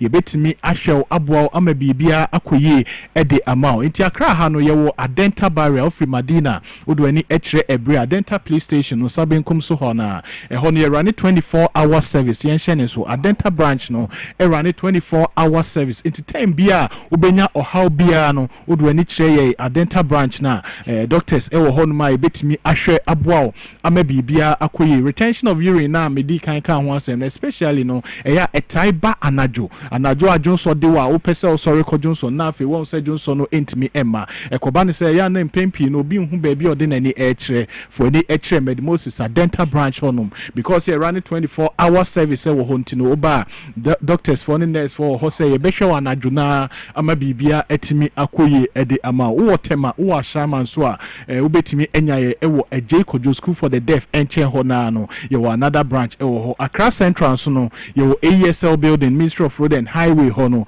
ye wo another branch enso wo ho a oba ho so no ye behwe aboa ama bibia akoye ede ama wo kumasen so a na odwani akire ahenema kokobin ye number ni biem mamefa entudwas na bibi ni anu afre Dr. Penny no ni wakasa number no eye 0244 068 447 eye 0244 068 447 na yenra ye de aba eye adwama so no se prostacure de say household name obodin prostacure obia enim se edra eboa prostate yare eno ne edra medmosis ye di kan ede ba ya emanfo egitum se ofa na o prostate no etesai kra na ebetimi aye okay obi ho no ma wanya retention ojonso no entimi emaye o study say ofa prostacure T na because ekọ nipadua ni ma etimi eye adwuma ntemti no etimi eboa relax eye ne bladder no ema Johnson no etimi eflow ye nti prostacure T no eno no akoye ne ho say prophylaxis ana say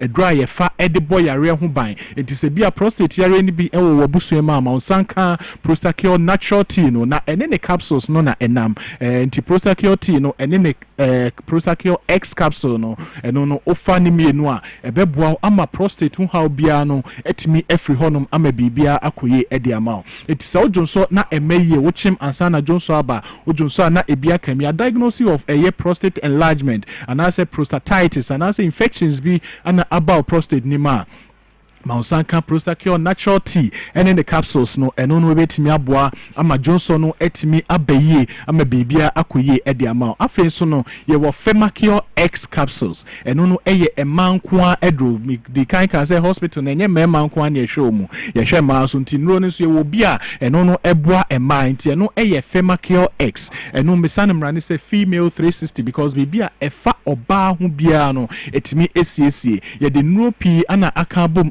sa capsules ya eno no eboa ema ahoden timi ba obam so of statise ofa etu yoba na menses emaye wo yoba na libido ewo form yoba na infections aye crown ko ekwa na ba ekona ba Mausanka Femacure X eno no betimi aboa with all these aye genital issues no ama bibia etimi akoyi ede ama afeye wo Afromosis ana Mediplus eno eye memedra eboa with vitality ntiso ahoden ewo form a Afromosis any Mediplus no eno no betimi aboa ama hodin no etimi abayi ana face no ye wo garlic capsules Medimosis garlic capsules eno kwa any garlic dry this cinnamon ahye ne den say eboa with circulation it is a bia wo mogentimi near frusani ye ana setaichi oni ade a Medimosis garlic capsules no eno ewo ho say ebeboa ana Medimosis leaf kit eno no eye for liver support enti uyo bia ya diagnosis of any liver condition uyo bia sign enura wonum ana say aduane a wudi no de ohaw abro liver na Mausanka Medimosis leaf kit obia etimi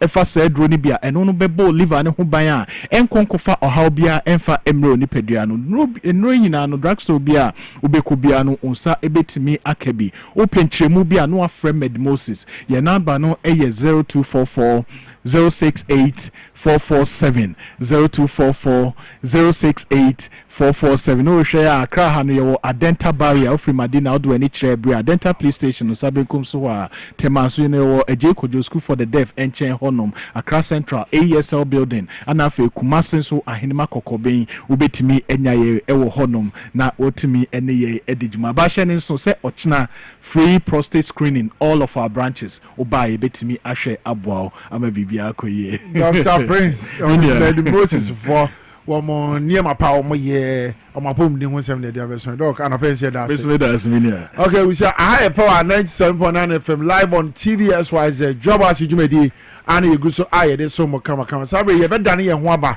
na yaji aboafo nkrato aba yenya kobape Jumedi ni nyina aka ye the best so so na ye ne Kenneth na Kwame Asamoah founder and leader at the Action People's Party ebesia na yedi nkomo wo be call mine no atenase ye dane ye ho aba agin krato twen men ko bia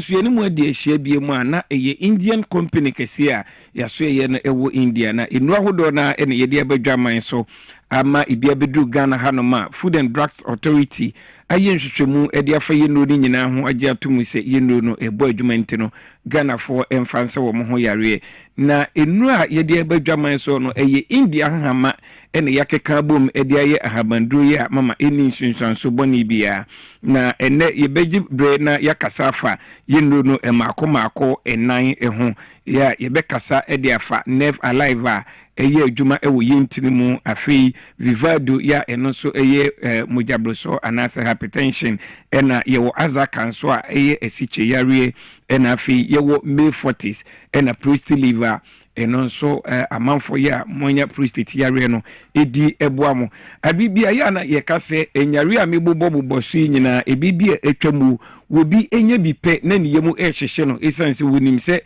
edine beko wuo mu ebia na obi enyanyare a medical ya bobo so ibi na yede na akọ hospital enu a yede ama no enye enu ketwa obi mpo de ye de aduro baako ensanyare be 20 ho be ye den ato mama me pacho yenye brain na yemfa nyare no mako na afi ye ni ho nkomo na ne di kan ye no kasa fa ho ena no pai eye nerve alive esa intinimu yare anase eboa mo amanya intinimu yare na obi be ye den ehunu se onya intinimu yare Ghana for dodo na no ewu intinimu yare na nso ensunsunso a wo mu ehunu no eye na emo wo mu nka ye se bi mpreduasa intinimu yare na wo mu enya wonya intinimu yare na ema onsetimi ye otititi unantimi ye otititi uso ade mu a aya na wuni atenka anase wuni atenka bia ni titu ni se waso ade a enyunu bia na ice block anase wodu nsa to ensuhye mu mpo wonte se wuni atenka bia se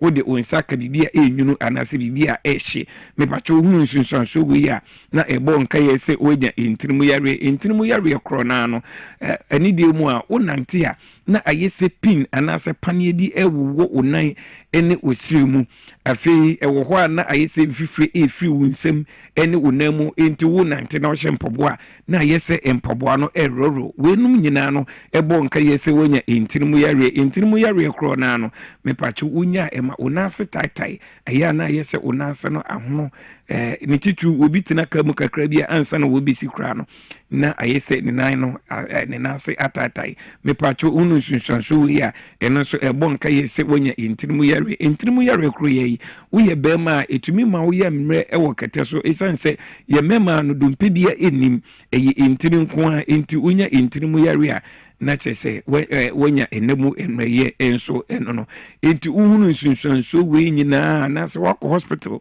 na doctor akacho se wonya intirimu yare a mepacho bomodian na hwehwe India fu adu a ebo adwuma ye fe ne nerve alive no uma onseka bia ebeboa na ayisa ohaw ni nyina afiri ho ama wasomu atimi adwo afi ma minkasa mfa ye adu a ye fe ne azaka no so India ha ene yakeka boma ye dia ye abanduro ya eboa mo amoyare diabetes anase esiche yare enre bi etwamu mama obi enya esiche yare a na akwakoye eyemhihie nko a esanse onimse nyame ensane forma enwa ene de ne beku wuo mu diabetes anase esiche yare no ye wo type 1 ene ye wo type 2 se eye type 1 anase eye type 2 no mepacho nsunsanso a eye ohunu ne bi ni se wota edwunso ntentem kakra bi a na yese dwunso edo afi unum nsuonso a kakra bi a na yese insukom do eno achi uta edidi ntentem isen asichi yare na wanyanti udidi akakra bi na ayese ekomodo afi unanti a na ohomete kakra bi a na ayese wabre sa enso ena ema osote ubehunu na wafon aye hata nyame anyadom obi ehu ana osusu adwombone edi emanse wonya yare kwankro me pacho unya diabetes anase unya asichi yare adru bako a ebebo ya eye India fo adru eye azaka mepacho diabetes krona no se ade twawa ubemia krona miamia eye na krono ewu ntu se krona ato wache umia na ewu a ebia na eye diabetes yare ni bibomodin a na pe azaka na emwo na enyi yare ni emfi honom na ensisiu eye adru a on se mebubo ye be ma na wo ye mre wo ketem na wuntimi mo adwuma ye wo me 40s wo honom a enye yanum adru bia wo no ma ohwa ye hyehye na se utiri epa wo eye India ha ma ene ye de ye adru ya unuma ebo ma otimi gena na so obema na afon ye ketekete kra emutimi pagya ema emu yedu sa enso ena ye papa no ma munso manya 40 years 45 years and above manya prostate area no munso ye wo prostate live wo ho a moma munsa ekabia ebebo wo eno leading pharmacy herbal shops and drugstores nyina no uberuama ubenya ye no ni bi me pa cho fa ye contact number na oni ye eni nkombo 0558 724 302 0558 724 302 and 059 558 2628 fa number na friends say ya indo no doso esa ebrinti ebia na yentumi amo yare so na nanom se oton yare a ena unya anu adu.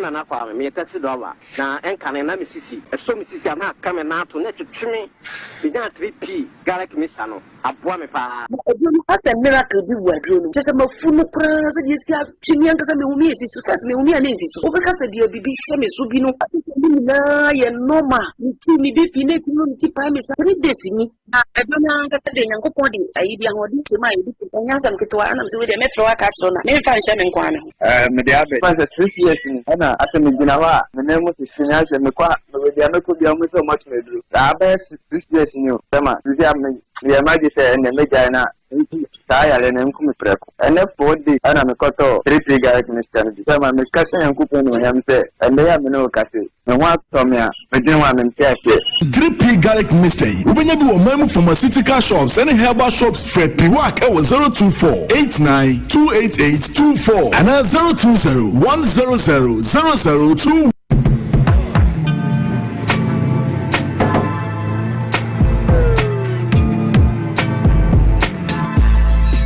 Welcome to AutoCheck Vehicle Diagnostic and Licensing Center. I hear my car can be checked here without going to Accra. Sure.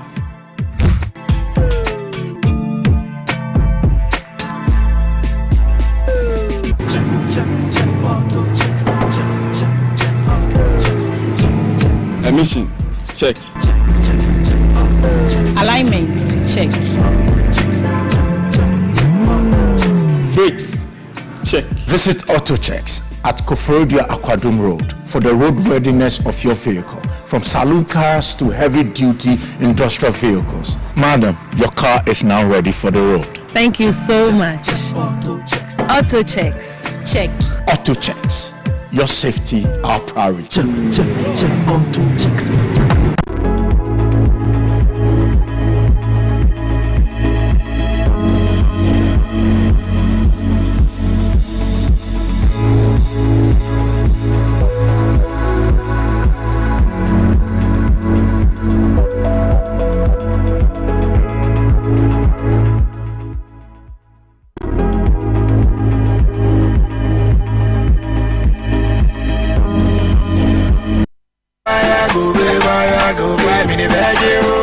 Commodity your body was shape.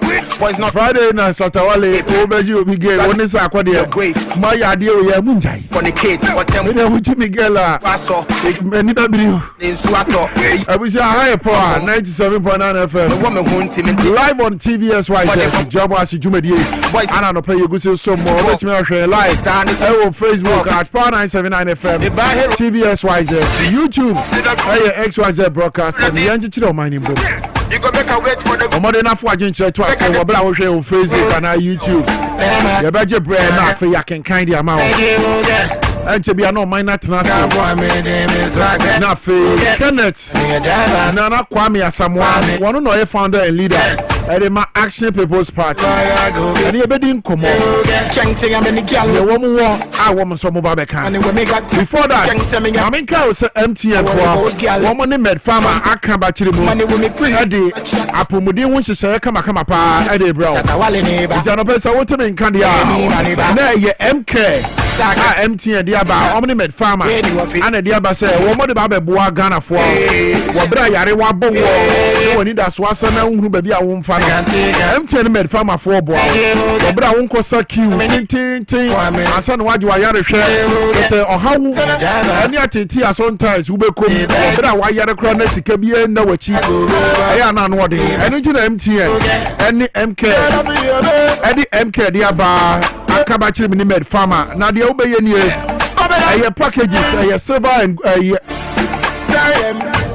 silver any good packages and I'll bet you so obra wo de ho ka MK you me dey ya MTN dey aba sembra na wa pomuden no emebo ho se chi ba mfa ma ho na fe what you super package a wo pe silver na se go bet you 10 Ghana city and I would need 161 Ghana city but you depend package a wo bet you aso and no so kra bet me mo akwanya se wo koda hospital a wo mo be hwew na empo se hospital no niema nko ye na free man no so sika o mbetwa to no mo de aboa wo abusuafo ti bomodin se wo de ho ka MTN MK o mo de aba emni med farmer aka bom no mo hwe se wo bra ya yare mu na ni das one sana sika bi ani ho no ya bobo ye ho danti no ye nsuro enti wasamba so ye be se nya hoden de asori bi download the med farmer wo mo app na wo Play Store and I say App Store na fa ho ka ho na MTN MK any med farmer for apomde won hihye a mo de aba fa ho ka ho e go be sit down but na beje providers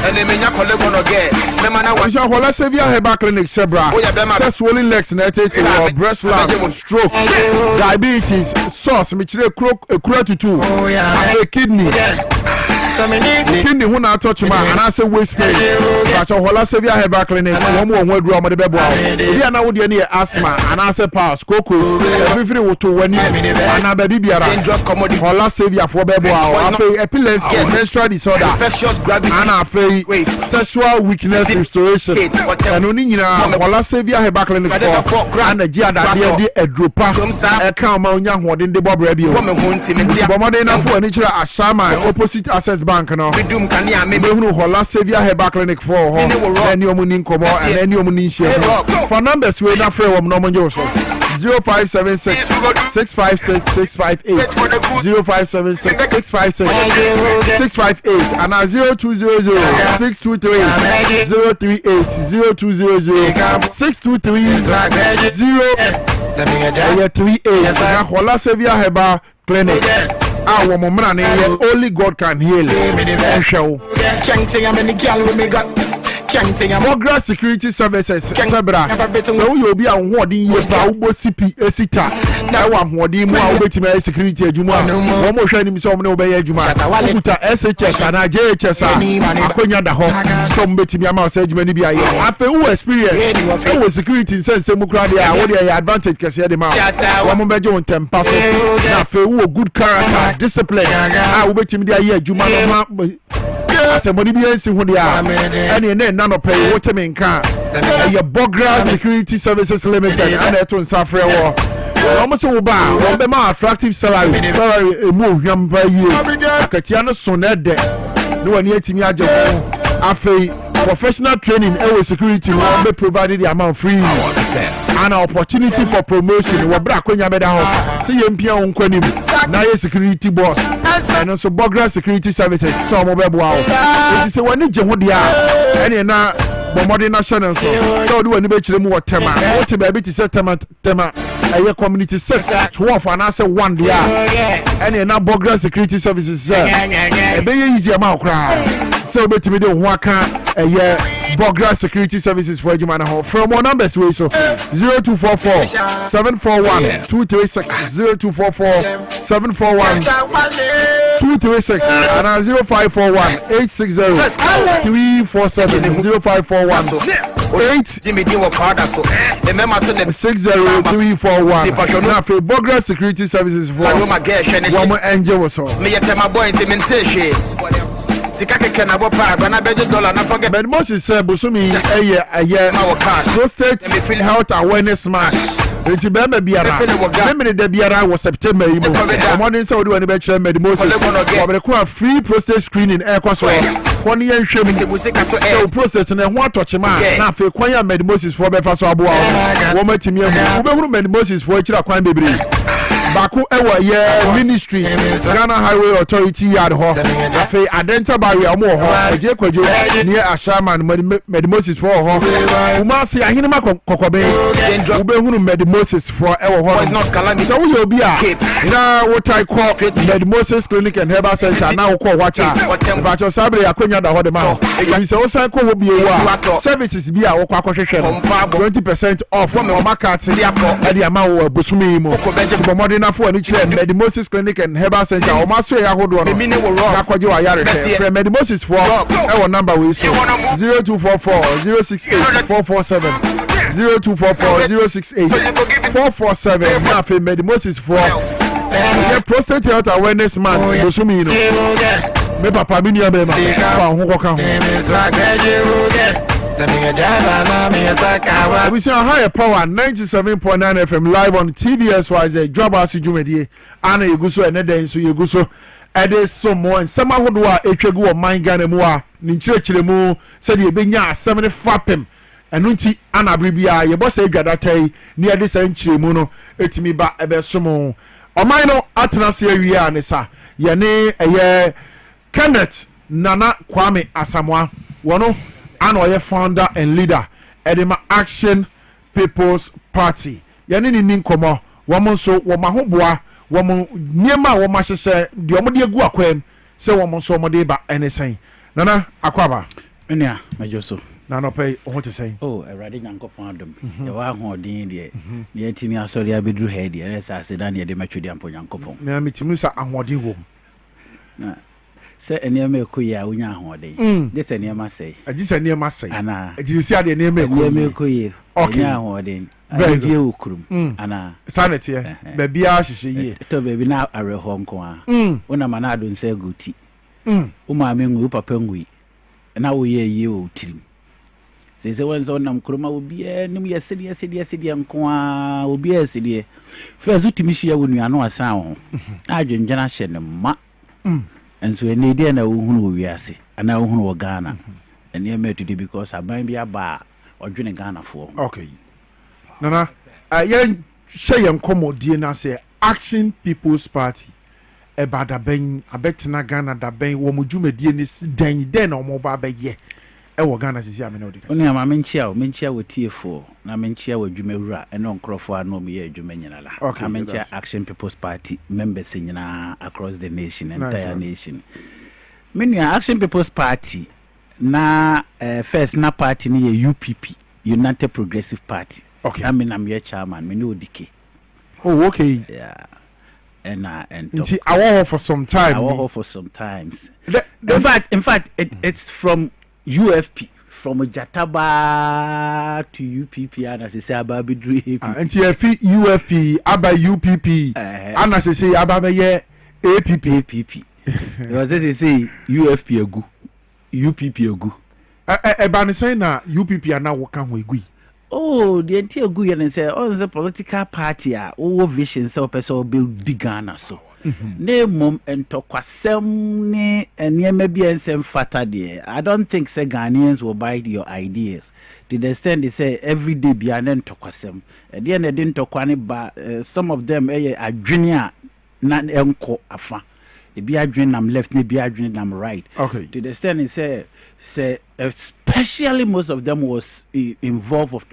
monocracy sikasem obi adwene say sikasem yenko hanko yewe not just the idea of the party ni dey ato atwene enti da bia the problems eneba so it started from UFP the ntokasem an ye de court sikasem ntokwana Jataba ye de court ye de court and you rule in favor of Jataba na say court wa na me no dike ye gina ye na ye UPP and also that time if I say around 2012 2014 your excellency JDM na boy I quite remember okay my tis party okay your tea party no toward 2016 na am say dynamics ni change you know your leader no could di na kufu ado achi nti me dey me still me say no UPP na obikene na ye mu leader yeah, 2016 election. Ofri momo party no. Yes, ofri no person or the party no ko. Na na kufu ado. Anko term UPP ni nyina de wura MPP mu. Ti wona ntokwa ne start here. Se ye ne ane ne nya adwene. To the sense say e wi ase na ye wo no ade a mechiri pa ne say ensa aboa wo no ye nyine ma. To the sense say who can say president na eboa president ma iska. To be honest me I won't lie. Sad as ye enti ne ba sa na oye sa no won de wo ko e na mse media menko de de wantwi baya edidi mu ama ne ye ntokwa from 2016 to 2020 if you say na wo mpene say odi UPP be kwa support MPP nti ko gina ne platform so nyina ye campaign man enti e ko ba sa no around ye be ko 2020 no e na okọ report to me ma otumfo se meje party ne free nsem nti otumfo frɛ yɛ ɛna otumfo de case ni ma na ba ntema hene okay ti yakotena case ni so ti ba ntema hene di asɛm na no unu so ɛyɛ party ni anua adena yensa nkamom nti 2020 I file for dike. Oh, okay. Again. Yes, again. So my presidential guy. But that time, no, not because of when ni abano. Not executive ni biya so I could di MPP. Now or no I could di MPP achi that I know my inama.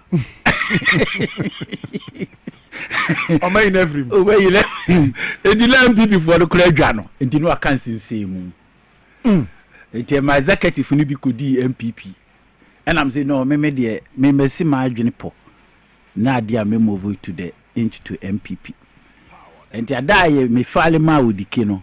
And MPP penny for quarter executive nechi. And no more time no den call court to say, yeah man, preman in file. And no disqualify no. To disqualify on to 2020 2 abani ya pen am say party there be a problem party. No minti me meti me there. 2020 I was the first political party right after the election. Wow. But you know what happened? Me did two mono. So I electoral commission for no minimum say me ye juma de ma NDC and they mark me say me. Oh yeah NDC. Me NDC ninti me certificate party mother. La lie.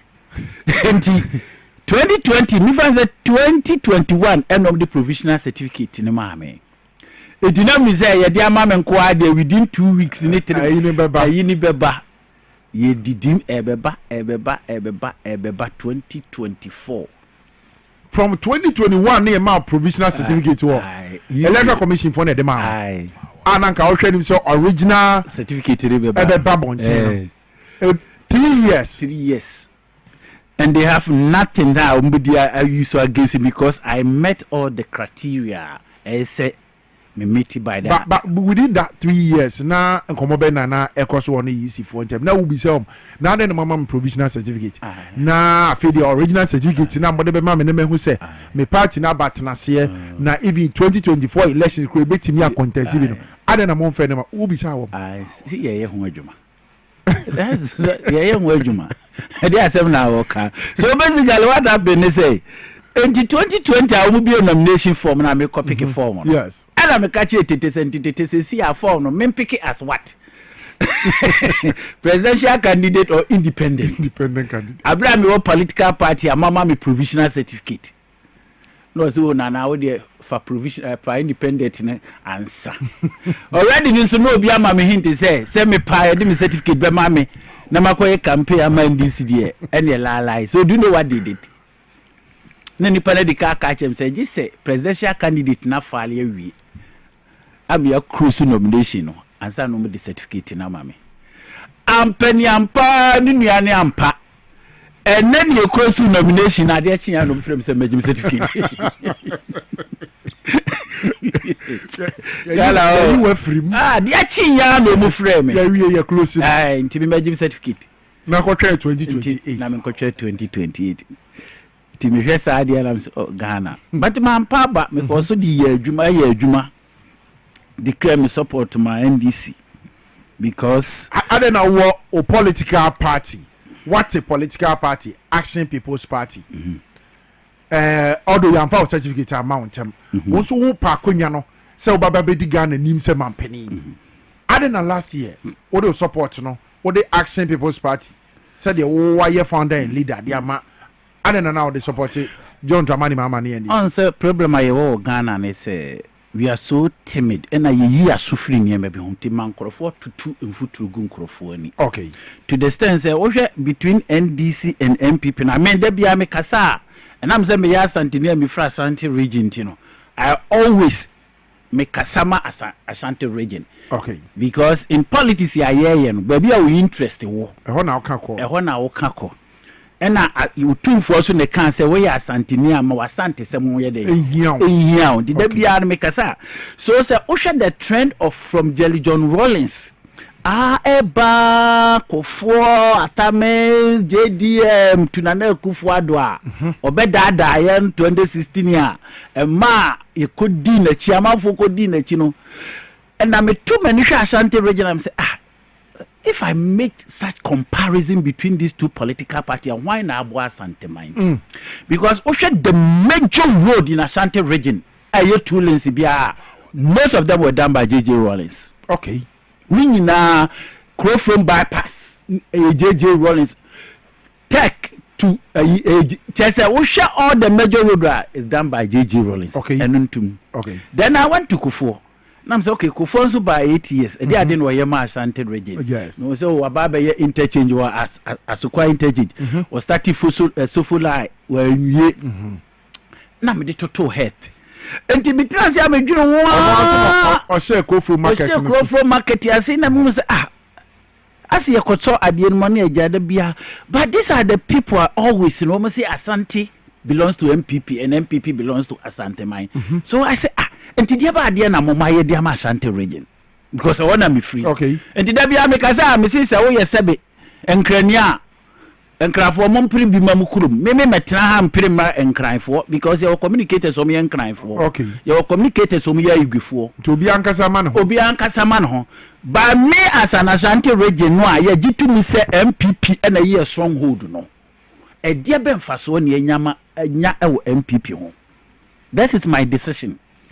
Two, Futra Womutugu Ghana for any, especially about JDM from 2012 to 2016 year Obefa Kuneno. It was overwhelmingly falsehood. Okay. I just a sebi prediasa. Unyani pa would do a nino adjene eto form. So I find out. Now the year me yakuraye, I have the opportunity to go and meet Daniel Kufuor. Canada, no ba. Abaye. A friend is a meet whatever meeting microphone. Okay. So I have the chance to ask him question because that time no more to Futura Ghana for any say President John Dramani Mahama appointees in a family and friends. Okay. And was the San Crofo go Frasta House was Sika a co one of the ministry. So I have the opportunity to ask Nana Kufuor and Nana Kufuor way. And someone more can say President Mahama or your family and friends. What the Crofo go Frasta House or Mudi Ganeska say Ganeska. Now say Radi Bwawa Unya Sa Kunyanoa Sanya Mano Edi Adia na bet me aye dia fa ho. Azama na Kufuor ka chem say say nana enu nti na me pe president no me nyanko di president me ko di president ya ene be hu de beye. Then I know say the man we are dead. Oni ideas ideas because obi aka kire we say this what to abana mame ansa na mehu de meya. That means za wo dwiri kwa kire e so unu say sa kwa na nipa ne ba obefa so nti na you couldn't answer. Okay. What happened? Nana Kufuor buy. He appoint more ministers than John Dramani Mahama. Meboa. True. Faster house. Any podi kogu more than John Dramani. Family and friends. You see? Yeah. So these are some of the things here. What trans in our junior. Now moving from that, Nana Kufuor ba ebe Zoom power. We saw the fundamentals. Dr. Mahmoud Baomia, the economic challenges and now working running to schools upon schools. In some working we all had no opposition. And we thought he said they are coming to do well. And we were saying then 2020. Then I asked myself, I say, what about $5 38 meboa? Yes. I was checking the record because near him said, because of dollar near 3 to bet me I am a dollar number form. Yeah. That is my expectation. Then within the 6-7 months of Nana Kufuor, the dollar jumped from 3.8 to 4.8. And so until 1 cedi. And that means the challenge that we were facing at then no. Oma babe shemukena. So these are some of the things here 2024. We say Medi JDM 2016. 2020, I find no fault about that man. I'm not saying say the man is 100% pure, okay, right? yes. Because maybe one more, yes, I did not agree with that. Okay, but if you look at the instance between JDM 4 years and Nana Kufuor towards 20 years, 8 years, that was the 2024. Then I could see there are so many interventions of John Dramani Mahama than Nana Kufuor 8 years in terms of development. Nagana yet apart from development, they are the PB. And then if you look at the critical conditions of Ghana at Nana Kufuado and JDM time, and I will say you are not a businessman. So when you're a businessman, you could see, say, there were wide difference between those two people. Say, buy Sikasemwa. By economic challenges here, they will the performance here. Even John Dramani Mahama, who is not an economist, as a bit more the economic guru school. When he was a vice president, that was the first time we recorded the best economy in Ghana. Okay. JDM when he was the vice president to Atames. Okay. So what I say. Okay. And to just say indication we let's just say we are more ahead than combining an Akufo-Addo and Dr. Mahmoud Bawumia. Wow. So heading towards 2024 election, what do you expect me to do? Bawumia economist. Was say one wo betina so no obedi meet. Ebu anadwen kire kra wo mfa. Like or the bar cry yemfa.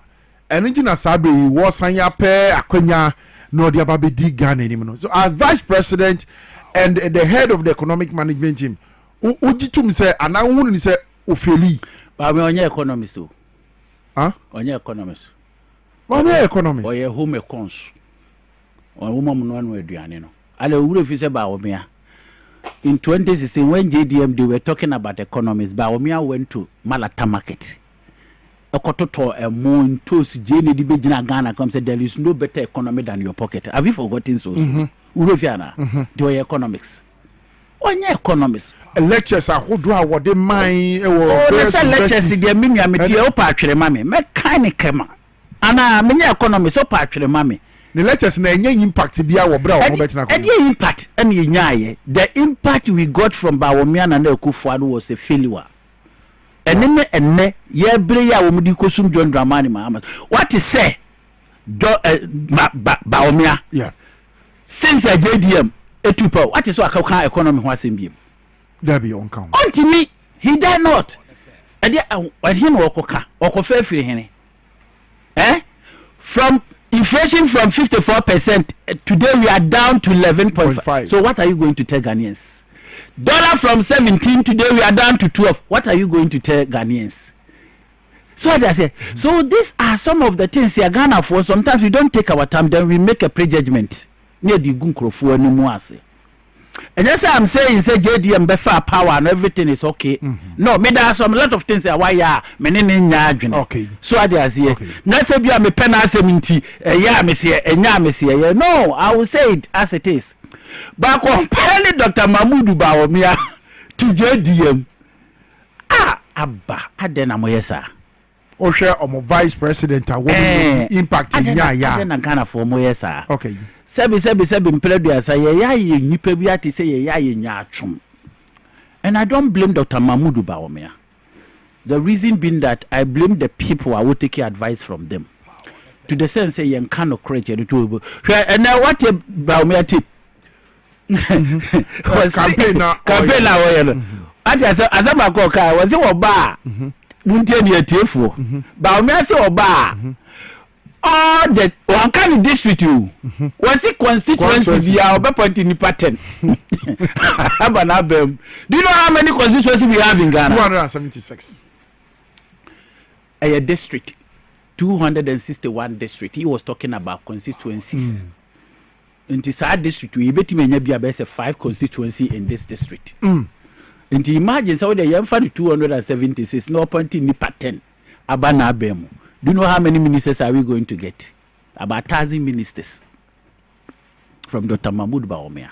You see, it's about the time where I was a Dr. Mahmoud Bawumia have to face the reality. Who is a politics and in the field. I'm telling you. Ubi a vice president. Oh, and for 8 years. Maybe TSC say JDM or copper so per massimo would be pointing me. Ya pointy.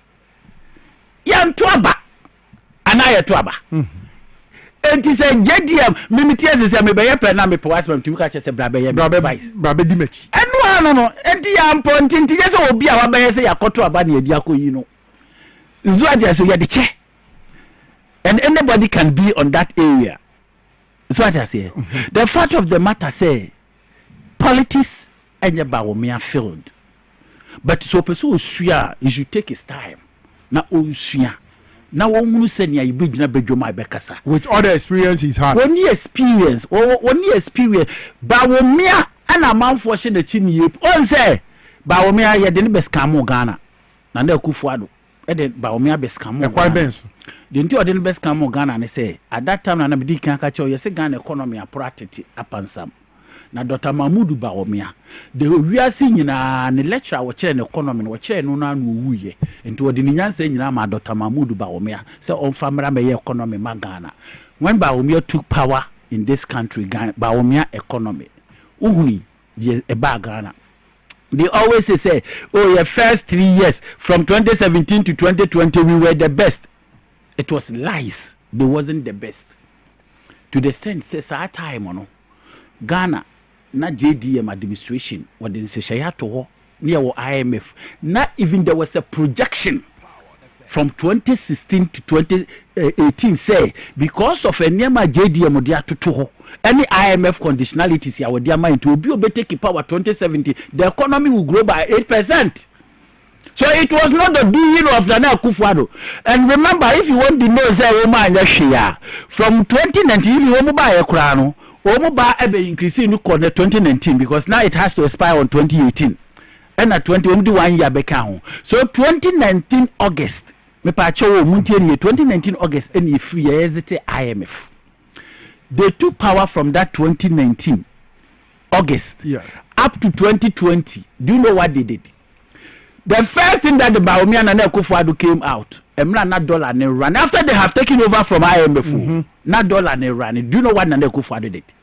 He set up a 40-member committee to look into the depreciations of the city. Mebwa, one such committee said dollar ni dwane dodo.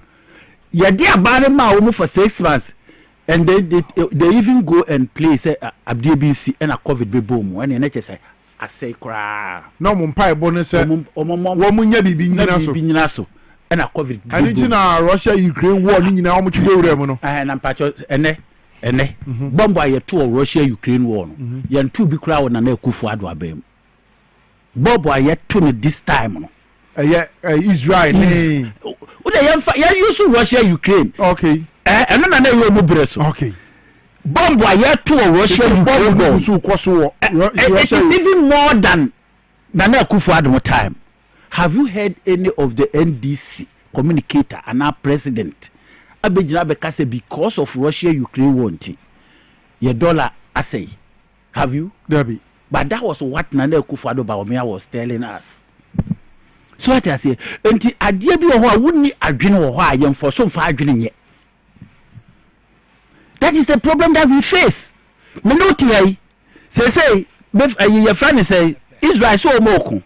And Ghana you need incentives for Israel. Yeah. Donald Trump but Ghana for money nyankopon ase pa say you change your mind first to vote for the ADM.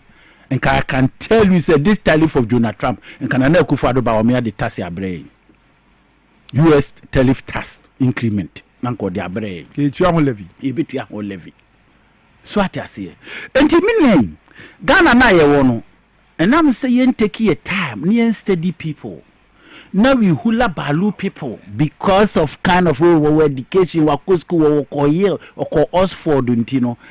Ama omu ba omu disani mane dada se be ye yonku school na ya dwene wo form. So what I say. But if you listen to Apostle Paul, also when I was child, I speak like a child. When I've grown up, I speak penny. First, you know, and I know mutimi dada say no sana da. On the first Ashanti region, I can tell you, you Ashanti region. So we are NDC ni pass obedi kre ho so we NDC ni na we choba we bia no obedi. Obi e metobi atwiakai. Wabushia kra yetime po as akofa musu abafie. Say Ashanti region. But today go to Ashanti region. People are even begging to come and get NDC card member. Wow. I'm telling you. Enu gina den suntia. Enu gina dia be MPP for sebe atrosem a omudi wa Ashanti region. To the sense na Nana Akufo-Addo 8 years.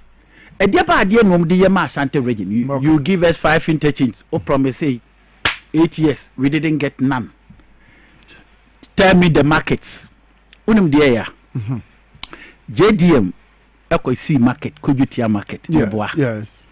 enka nyakenya tia kwa na osi o osi phase 1 kese no nananka osie but nyam nyansa adwina ekọ akiri ti no se o kenya tia da bia de twiko so na lolly park nyina wo yenye wo yansa na yewia ya toa we si so ene wo ye wonim how many years no de ye or the just about 3 years and this is our KGT market phase 1 phase 1 and ameboa yes very good we see we ye no so a we mu nyina na odi begu mu see yen start we see emra se be yekoto aba ye pamo JDM na Ghana fo ani Kumasi fo dwedifo kra e ka kire JDM so pa o mefa na market nko na na akufo ado aba obesi fufura amaye that is what they told JDM obefan marketing ko on me took KGT afese ko enti akufado be sifo frama ye ewe ani ya udu ha no obuso mo nyame na bebusa me unim ya yekoto abai ana ejato about 50 I think 52 shops I was a JDM die no semina ba o me akọ make promises Dr. Mahmoud ba o me akọ make promises.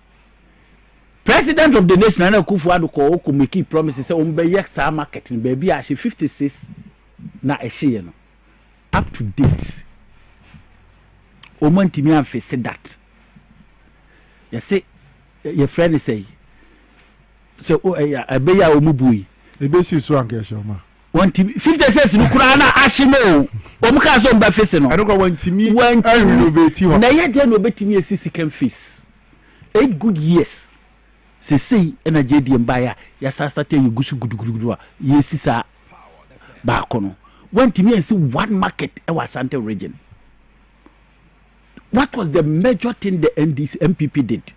Uko Kumasi ya omo share swami interchange omo share asianka oh massa me pacho na Akufo-Addo bae hwe ade people don't know wo hwe every major project bia wo Ghana bia na Akufo-Addo timi finish ye bia na sika wo na JDM agisika wo enti no ansa wo to aso Pokuasi interchange on bae na sika da ho eno obeye meboa yeah ana JDM G oji answer the man pakada railway on buy no akọ India akọ India exim loan $398 million na sika da ho eno de be ye meboa yes Temale airport o buy no agisika eda ho ena de be ye ade ana na Akufo-Addo yes ono ankasa de sika eye kire me de odi awie de he na awie pokwa interchange na boarding but you one district one hospital no sir agenda 111 sorry we or commission ba ko we ko he say adwuma hospital na do commission ko he wa Asante region na menya me pa chew JDM mfiri so Sawia hospital no start yes afari mi ami krom kwa hospital no start 8 years na Akufo-Addo timi wi wan ko ho yeti krom ha Konfuanochi Hospital was in the stage of dying. Na otufuo nana anano permichiao. Enam no yala la sulala. Na o sika a hospital was Asantini a government hospital a what Asantini a to abadema MPP. A wo we Asante we ya license ya. A ho ene dobeko. Na hospital na say ye pesika Sabi Edia hospital no. The MPP Dr. Mahmoud Bawumia na Akufo-Addo administration prefer say Asante for mo hunya. Maybe we prefer say you be use the whooping amount of $58 million the be kwa kututu form see the cathedral. Abrana hospital we need only $10 million near the face that hospital. Na Akufo-Addo Bawumia esisi wo madwe say Asante for the mo yare amungu. Inti yenye sa hospital ya fa $10 million no Alhaji Mahmoud Bawumia ko che otumfo $2 million wo beriko no o sresre o bises ka se Asante for mo no Ghana for mo no na Konfuanochi hospital no essay eguno Bawumia ye campaign ko che no iska o se on ye be de o se na Bawumia ye campaign etika uze sika no de ma no de koto vote because emra na Akufo-Addo start sika no ejije no Bawumia ebeka 1 month ami aye campaign a woko kai se woko Kumasi woko di 3 weeks. Now I was there with him. Okay. Otu na masi. Satan will call you $2 million. Satan net otum for agigi da $2 million. $2 million Ghana cedis. Good. And that 2 million Ghana cedis, 200,000 Ghana cedis, 2 billion. So 200,000 Ghana cedis. Ghana cedis 2 billion. And you cast 2 million. That's one man so 20 billion. Hey, and so what you see? 200,000 Ghana cedis. And what we are me pacho confirm not your hospital. Me pacho. Ye gigi sikani diskani biru 2 for ana. Edi say hospital. Enya aban ene aban konin. Yeah. Edi ade tin na so 2 for ene koye hospital no de ma aban. Enti Dr. Mahmoud Bawumia tama na wo sisa $12 million say wudi koye po alugu dam amokoche diye no. Na otufo ni di $10 million. Tama na mu tu efom. Se mo baye cathedral $58 million no. Ni ye hia mu $10 million. E dia fese. Se si amene o kase. Se konfa no chi. JDM na abehebo. So obe fix it. Yeah. Ana amebo. Yes. Me pacho otufo chi ejiji sika se nya yetua bi. JDM obi atua bi. Yeah. Ana. Yes. So the fact of the matter is said they make kankusi ni nyina say ope political party a odwene asanteman ho a NDC. Do you know why? Emre bi mi nya opportunity na me JDM ni edi nkomosi ha na say papa na wo kra wo nya asanteni. Wo free bole bamboy na say mukuru wo hia market. Ade na wo nkosi bi wo because bole bank so mo market wo. Yeah. Was wo nana wo ni bibi ma me ka asem nchiro. After all my retire bibi Ghana baby am pe o masempa ya asanteman. Because to the extent they say yen sebe mwana mo say asante for sebe enough na for ye malibres e ho ne betra e hu bi hunu nyansa e bitimi ko school mo bo aye enti wo pekura e pese be enough na for asem pa e asante for enti wodwunu say asante memu nso no adwuma papa bi anhye de ne asante mem wo ne obehwe asante mem aban adwuma kase bi ni ho ne aye maame ne ye papa no mu ye e trade adia edwedi adwuma nko a ne ye ho enti wo JDM a Ashanti region kwa osi apart from KGT I was say sub market it almost about 6 and what the maye adentra because who say edwedi wa Ashanti region no na yepe on the first man focus our Ashanti for the moon pesku mo de ni edwedi enti obi trase na odwini say the mawa na so who say nipa no ho adwene pa nana you as the founder and leader of Action People's Party.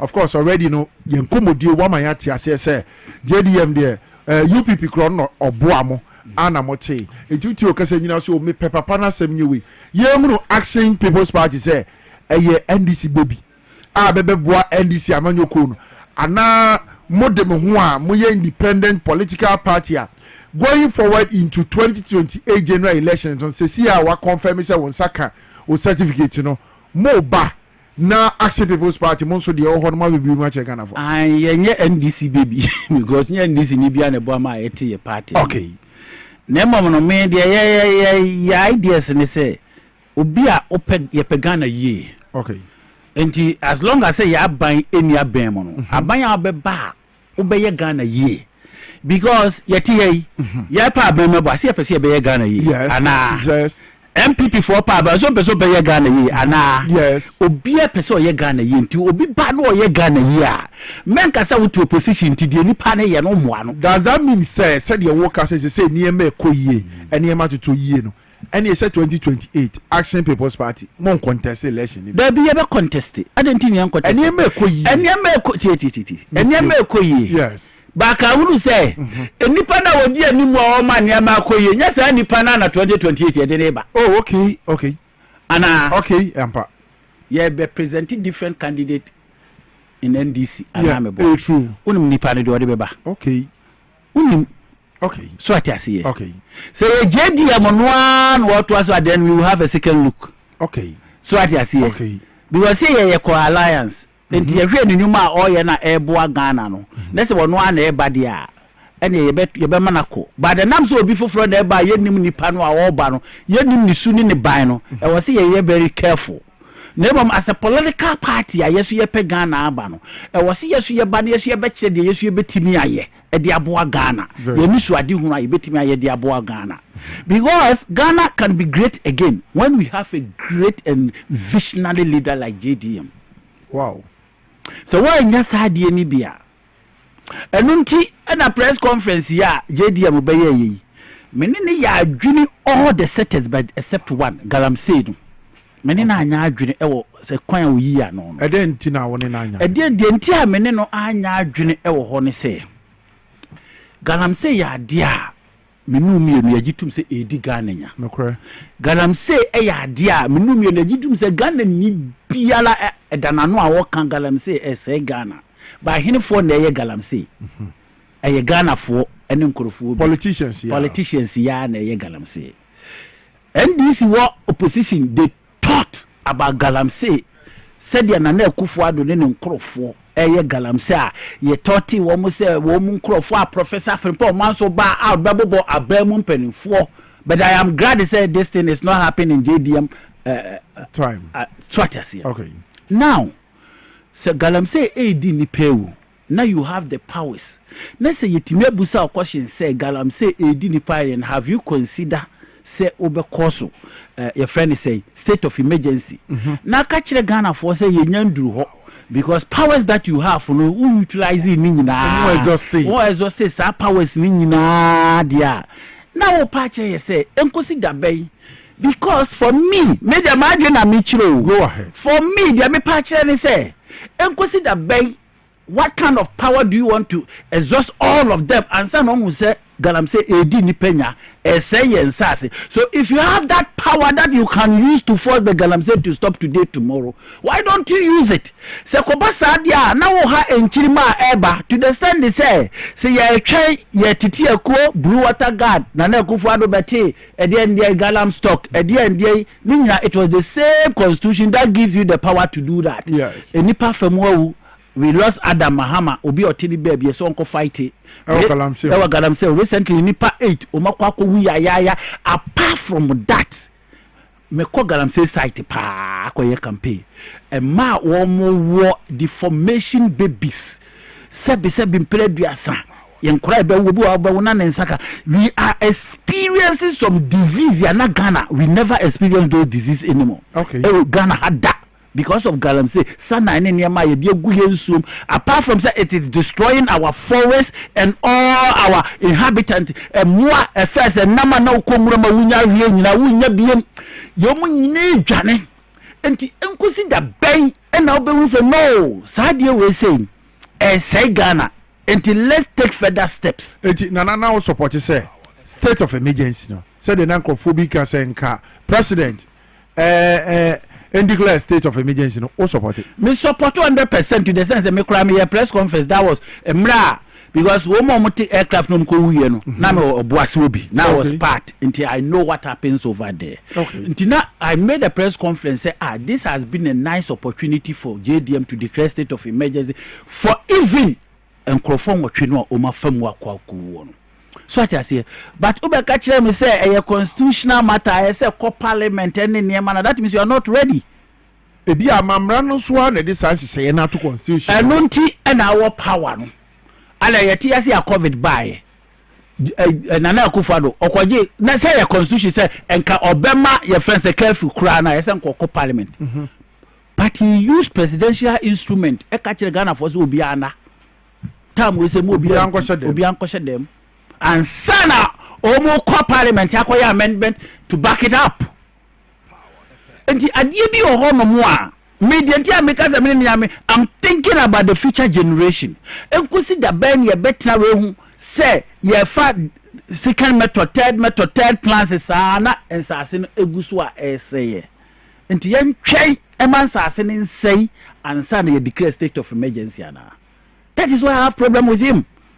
Apart from say and some JDM beka ya wo ya ansanya ni nyina ye nsem papa poa amampani dia tudwa o se be 11 forest reserves are now this galamsey activities e koso no sabe o ma je 9 de free mu aka 2 I no guso kokoso ho o ma te blue water guard o ma tete security forces se betimi aboa hwe se be ye na galamsey be ko fom unhunu say blue water guard any other security yes you mo hwe na galamsey tuntwa no soldiers for nyina de o mo ho agim no eno ntimi mboa na galamsey e ma na we e na make kachiro say menka say omampani onya ade omon ho modin ye so atiase okay but the fact of the matter say adini gusu di enya hwe okay Ecclesiastes 10:19 emra King Pharaoh authority Israel for na odi Israel for ani obuo mu kunkum wo mo no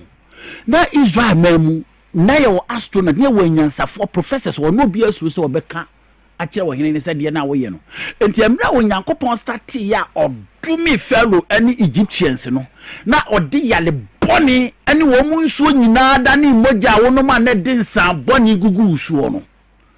It take the servant of Pharaoh and wo ye boat and wo call Pharaoh and wo ka kire Pharaoh say Pharaoh jaisa ankrofo we mu monko enti dia wo ye no hu say Egypt ese ya na the servant enti say ye mu bia anye boat an kan kire ye mpanifo say ye nsase no a ese no enti wo mu hu ya na o mu hu say enchirima bebre enti edieba na mono mbetu asade ombetimi asia na me nua me no tie yi ya ko Congo ya ko Mali Ghana sojafo yetimi sisa Ghana sojafo se monko na monko bo obi asase ho ban because wo mo ko se kum nipa e Congo. Okay.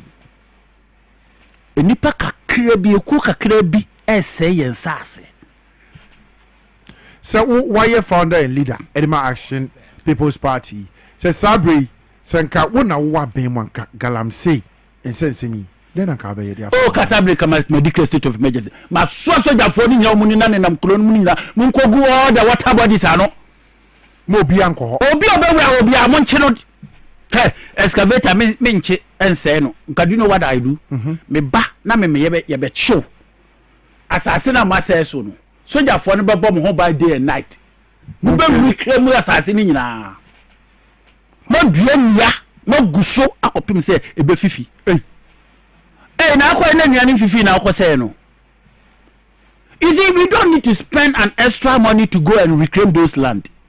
Etika we so jani ye de wakoto ko na chi wo so mu asase so excavator no na ma mo matre mo fili anuani nyina mo ni adua mo wota so ye wo krom ha ya ye series of coverages this galamsey side videos bi a ebinum so cry ye ediaba ebi soldiers foi bi cry yes yo monko boban no ebi bo galamsey for no ho ban eno so nana aha eno na me kire wo say on say aban no awo so no ebi a president onim ho hwi o e ba e ho adi ne ebo president very good so take action me ehunu say wo won ka ho. Because I don't want to make comparison. Say I will be forced to say JDM want me in the state of emergency about this. Then I will forced to say also no a pump for mutu. Yes, because we touted the Nakufado on that.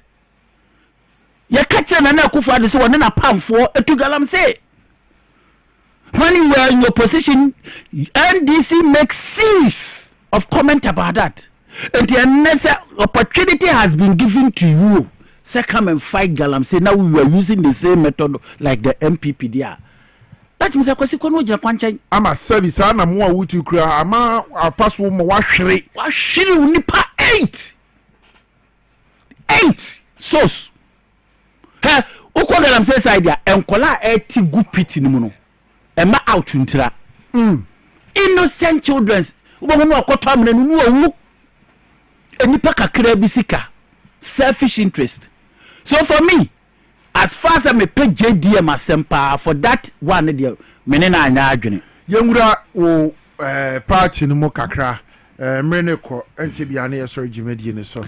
Action People's Party money swade hunu to say mahobo to say going forward into the 2028 elections akabaye 3 years some months na yakomu no mo beba na sabre mahobo to say ya hodwa de nyame adaworo ma yeguso de niam we ha akoti anke ye kostandi bi na busuefo yisifo yi disqualify ya ene ya me no ka say kra ye wa appeal court ye ne yisi ade no mo disqualify mo den no mo gina so disqualify mo si yanfa star certificate ya ma na mo de koy there is no law emre bia no wo constitution mi say wo ko fale a fata certificate kan oh okay inte ni mrem so I say CI 127 regulation 8 number 6 in was say have you paid your taxes? Me candidate no ye adwuma wo Akotia General Hospital as a nurse. Wa ye adwuma wo honom 16 good years. He paid direct tax to the government. We presented NITA certificate and ni bibia de mamu. Emma mo accepting go through a Jimmy tomb. Emma the next day on the 14th, mo friend say omra me ye balloting or koye balloting a oyusu number 3. So he's supposed to be number 3 on that ballot. On qualifier and come back friends on me balloting. And which D Emma Inspector General of Police say these are the 4 political parties who qualified to contest. Emma IGP3 and Safrem Yenya Yokoshi on qualifier and come back sir. About the uniform. On the 19th for a yakwa printed ballot no 4:30. And no flyer say you can't no matter disqualify because one for task answer. Wow. Your court to the judge in the kai.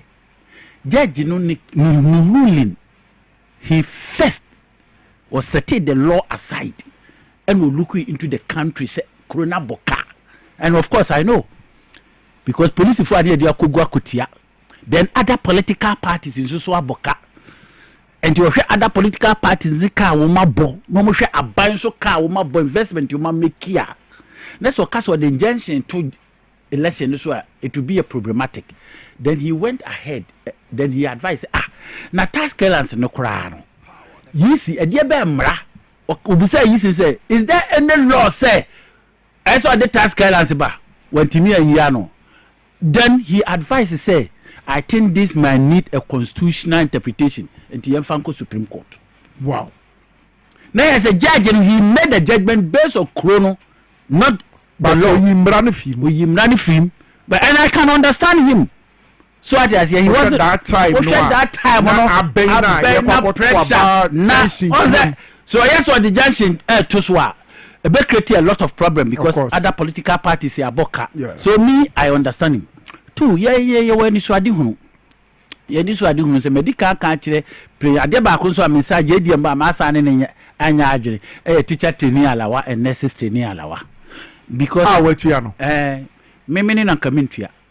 Because you made the first move 2014. Say you woman because we upgrade wa mama be tertiary.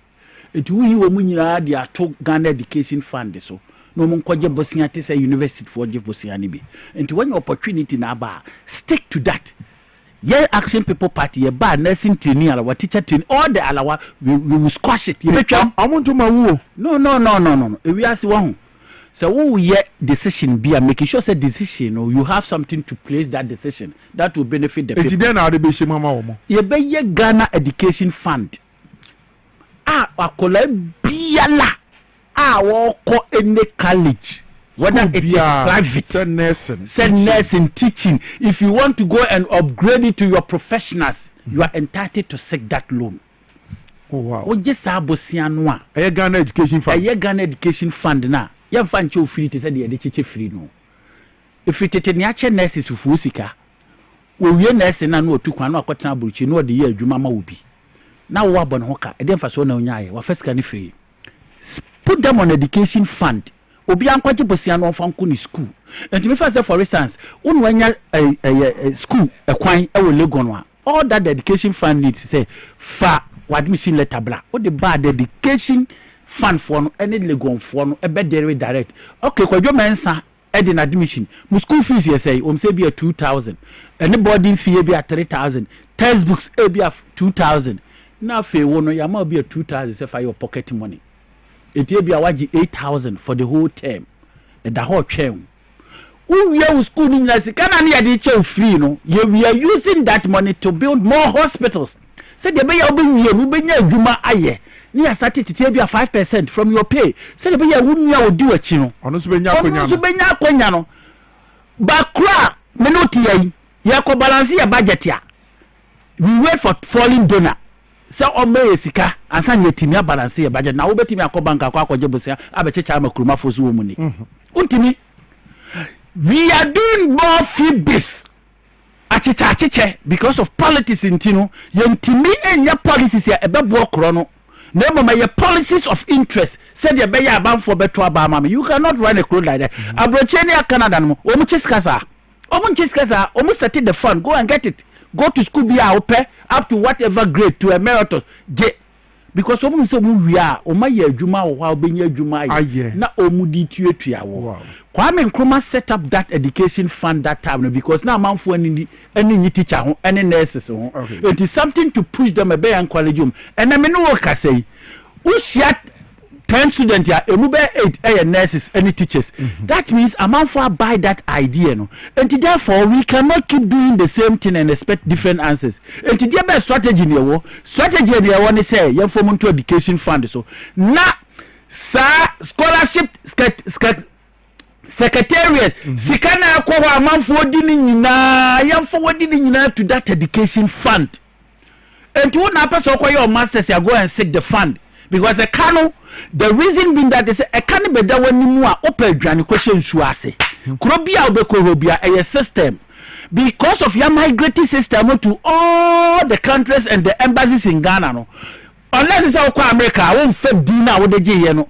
a dinner so now masters I don't think so to masters as a track or liberal job and the moment they log you in America system so we are Juma Wahano the system will pop out so could you mention our America into we are Juma no na letter da so we are near two fra how cry the obeboy because you better $1 because so person obey kono ya to near the ba ya dey enkomo nyina ebe na wie nana wo na we founder and leader the Action People's Party one na wo be ye flag bearer e dey ama party no going forward into 2028 elections and why say waka kire Ghana fo nyina say mo baby ana say mo candidate mo hwe ni say 2028 Action People's Party mo be present me the pastor bu say once we beat political party any pa na woti no was me am presidential candidate no me the entisa okay yeah kura ne focus no most of our focus is about members of parliament bra ye bre Ghana kanyina emutitu gina members of parliament yeah for no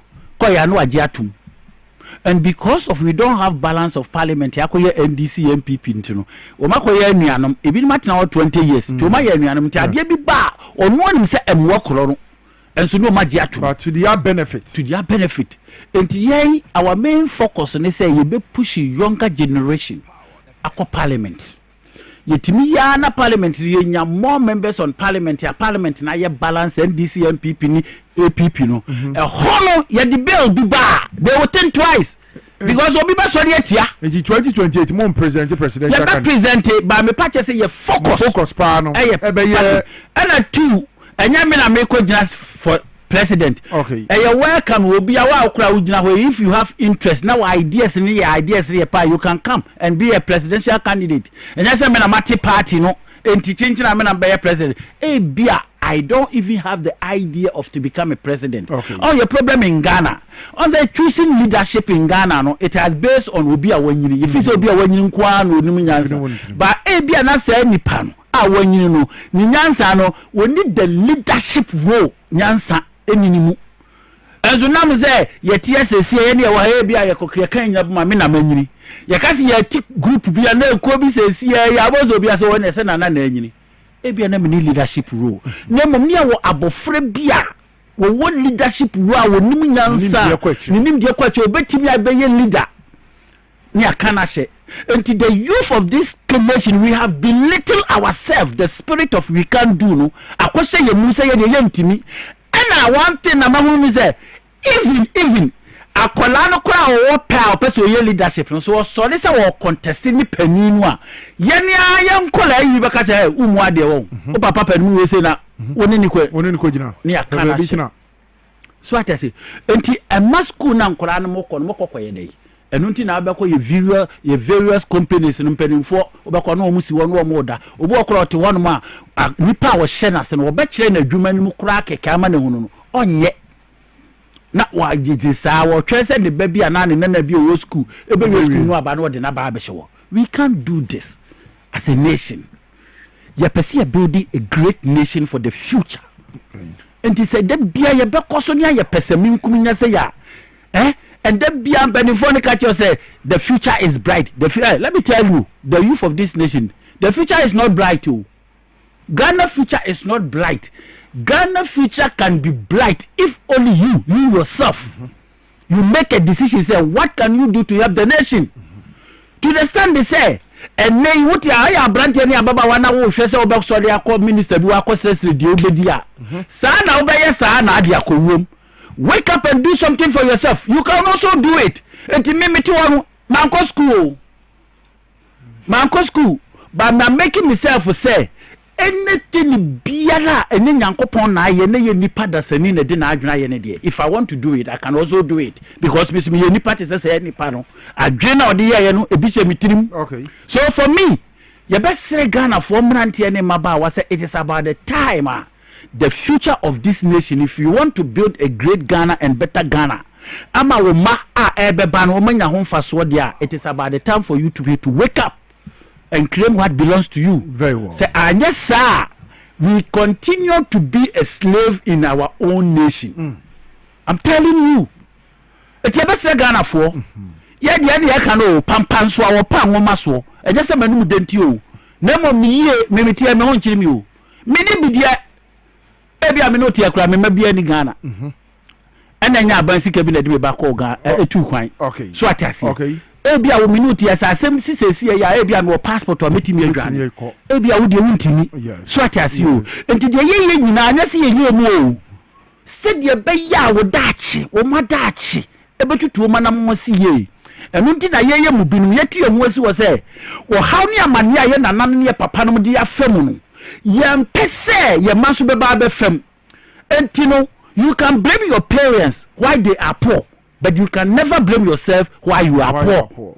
And until you say Ghana for say, obi biala momoden say, na famu dia wo beye, no dia support to abanya ma abanya koso, ama yedie abano, omosu no onye, to the sense say, eba ma ye nyina, ese ma ye nyina. Nana, me da se, nanopa, utimi beto efidue mu na afei, APP, Action People's Party, mo tinimu po mo pese mo feme bo man sede nyame ya dom na se munya akonya na mo so mo beye no man na fa ne ntema pa bi efra ye beda wase no me da wase amenchia chief of staff nso okay so wa bon homodin yeguso na mo nka che nse obeye nwuna onyenyu obeye hye so onye hye sa aba no oba o mra na ehuru se wo ba okay na se mbo bi ho ayeso ye di aboa no okay why na yetete abete na ne cha no me da se Kenneth Nana Kwame Asamoah or founder and leader Edema Action People's Party. I'm not watching in car. Say, or my Atanasi will grab us so now. I didn't come or buy ye semi hodro. Abechi, Mabeke. We said to be a not job as you made ye, they ban a year. My main camp for health at clinic and Femo and not pay. We say, Yarawabi to say waist pain. Yarawabi to say waist pain, muscle pains, and cease menstruation, chronic diabetes, chronic hypertension, stroke, numbness, typhoid, bad cholesterol, prostate issues, dizziness, white, insomnia, obi a wontimi na, burning sensation in their foot and body, after chronic body pains, waist and bone pains with machine treatment. Omodi nyina hujuma or health alert clinic. After omodi sauna and no eboy detoxify body no yi efi any niam bi ani say what body no eyidipie.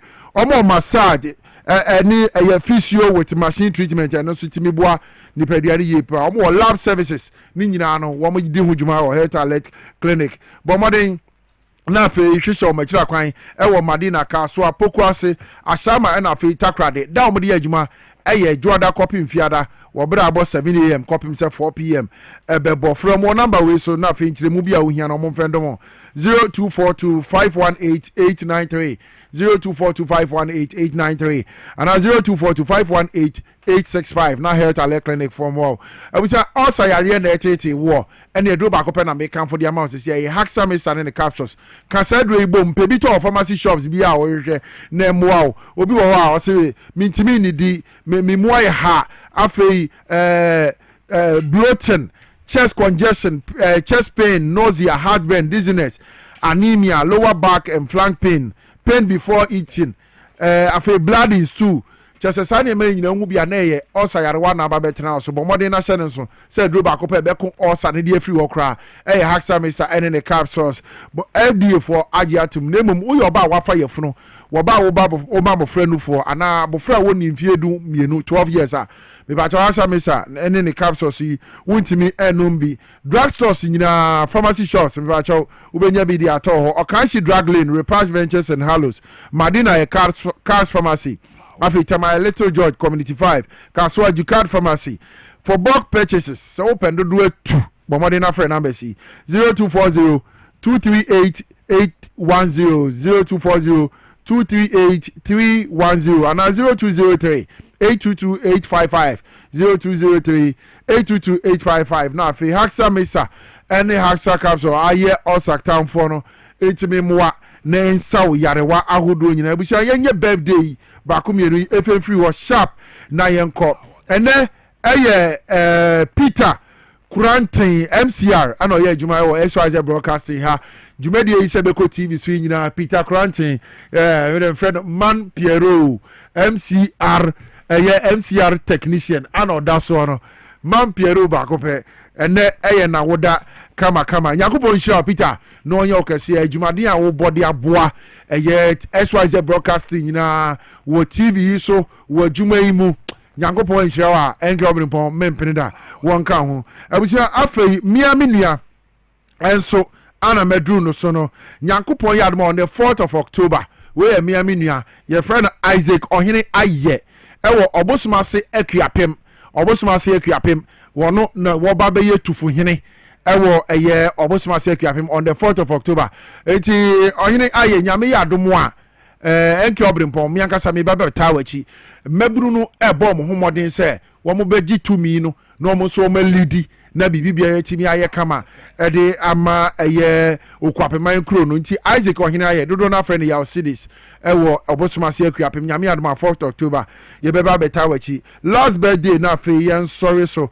happy birthday to honorable Isa Konedi ono 10 constituency research officer way every deputy organizer ewo 10 time Obin Francis or say honorable Isa Konedi constituency research officer ewo time Nyankopon sha no nka ho sa na Obin Francis ka kire no nya okese de odo sabe sombia no enko yie mfema ho abusia ha na ebre ne ban kwan na ne den so Dwaboase dwumadie ewo power any TVSYZ no yedi ni nyina aba na wiye Mr. Emmanuel Owusu dwumadie producer assisted by Emmanuel Opoku afi Desmond Sowa so time echi technician ewo ha Ralph any Peter ewo MCR afi camera no Eddie Francis Elvis wo mu nyina abom achidom ana yetimidi dwumadie eba wakwam mi ametena dwumadie su na midi ade enke Obrempong Nyankopon ya adoma adwada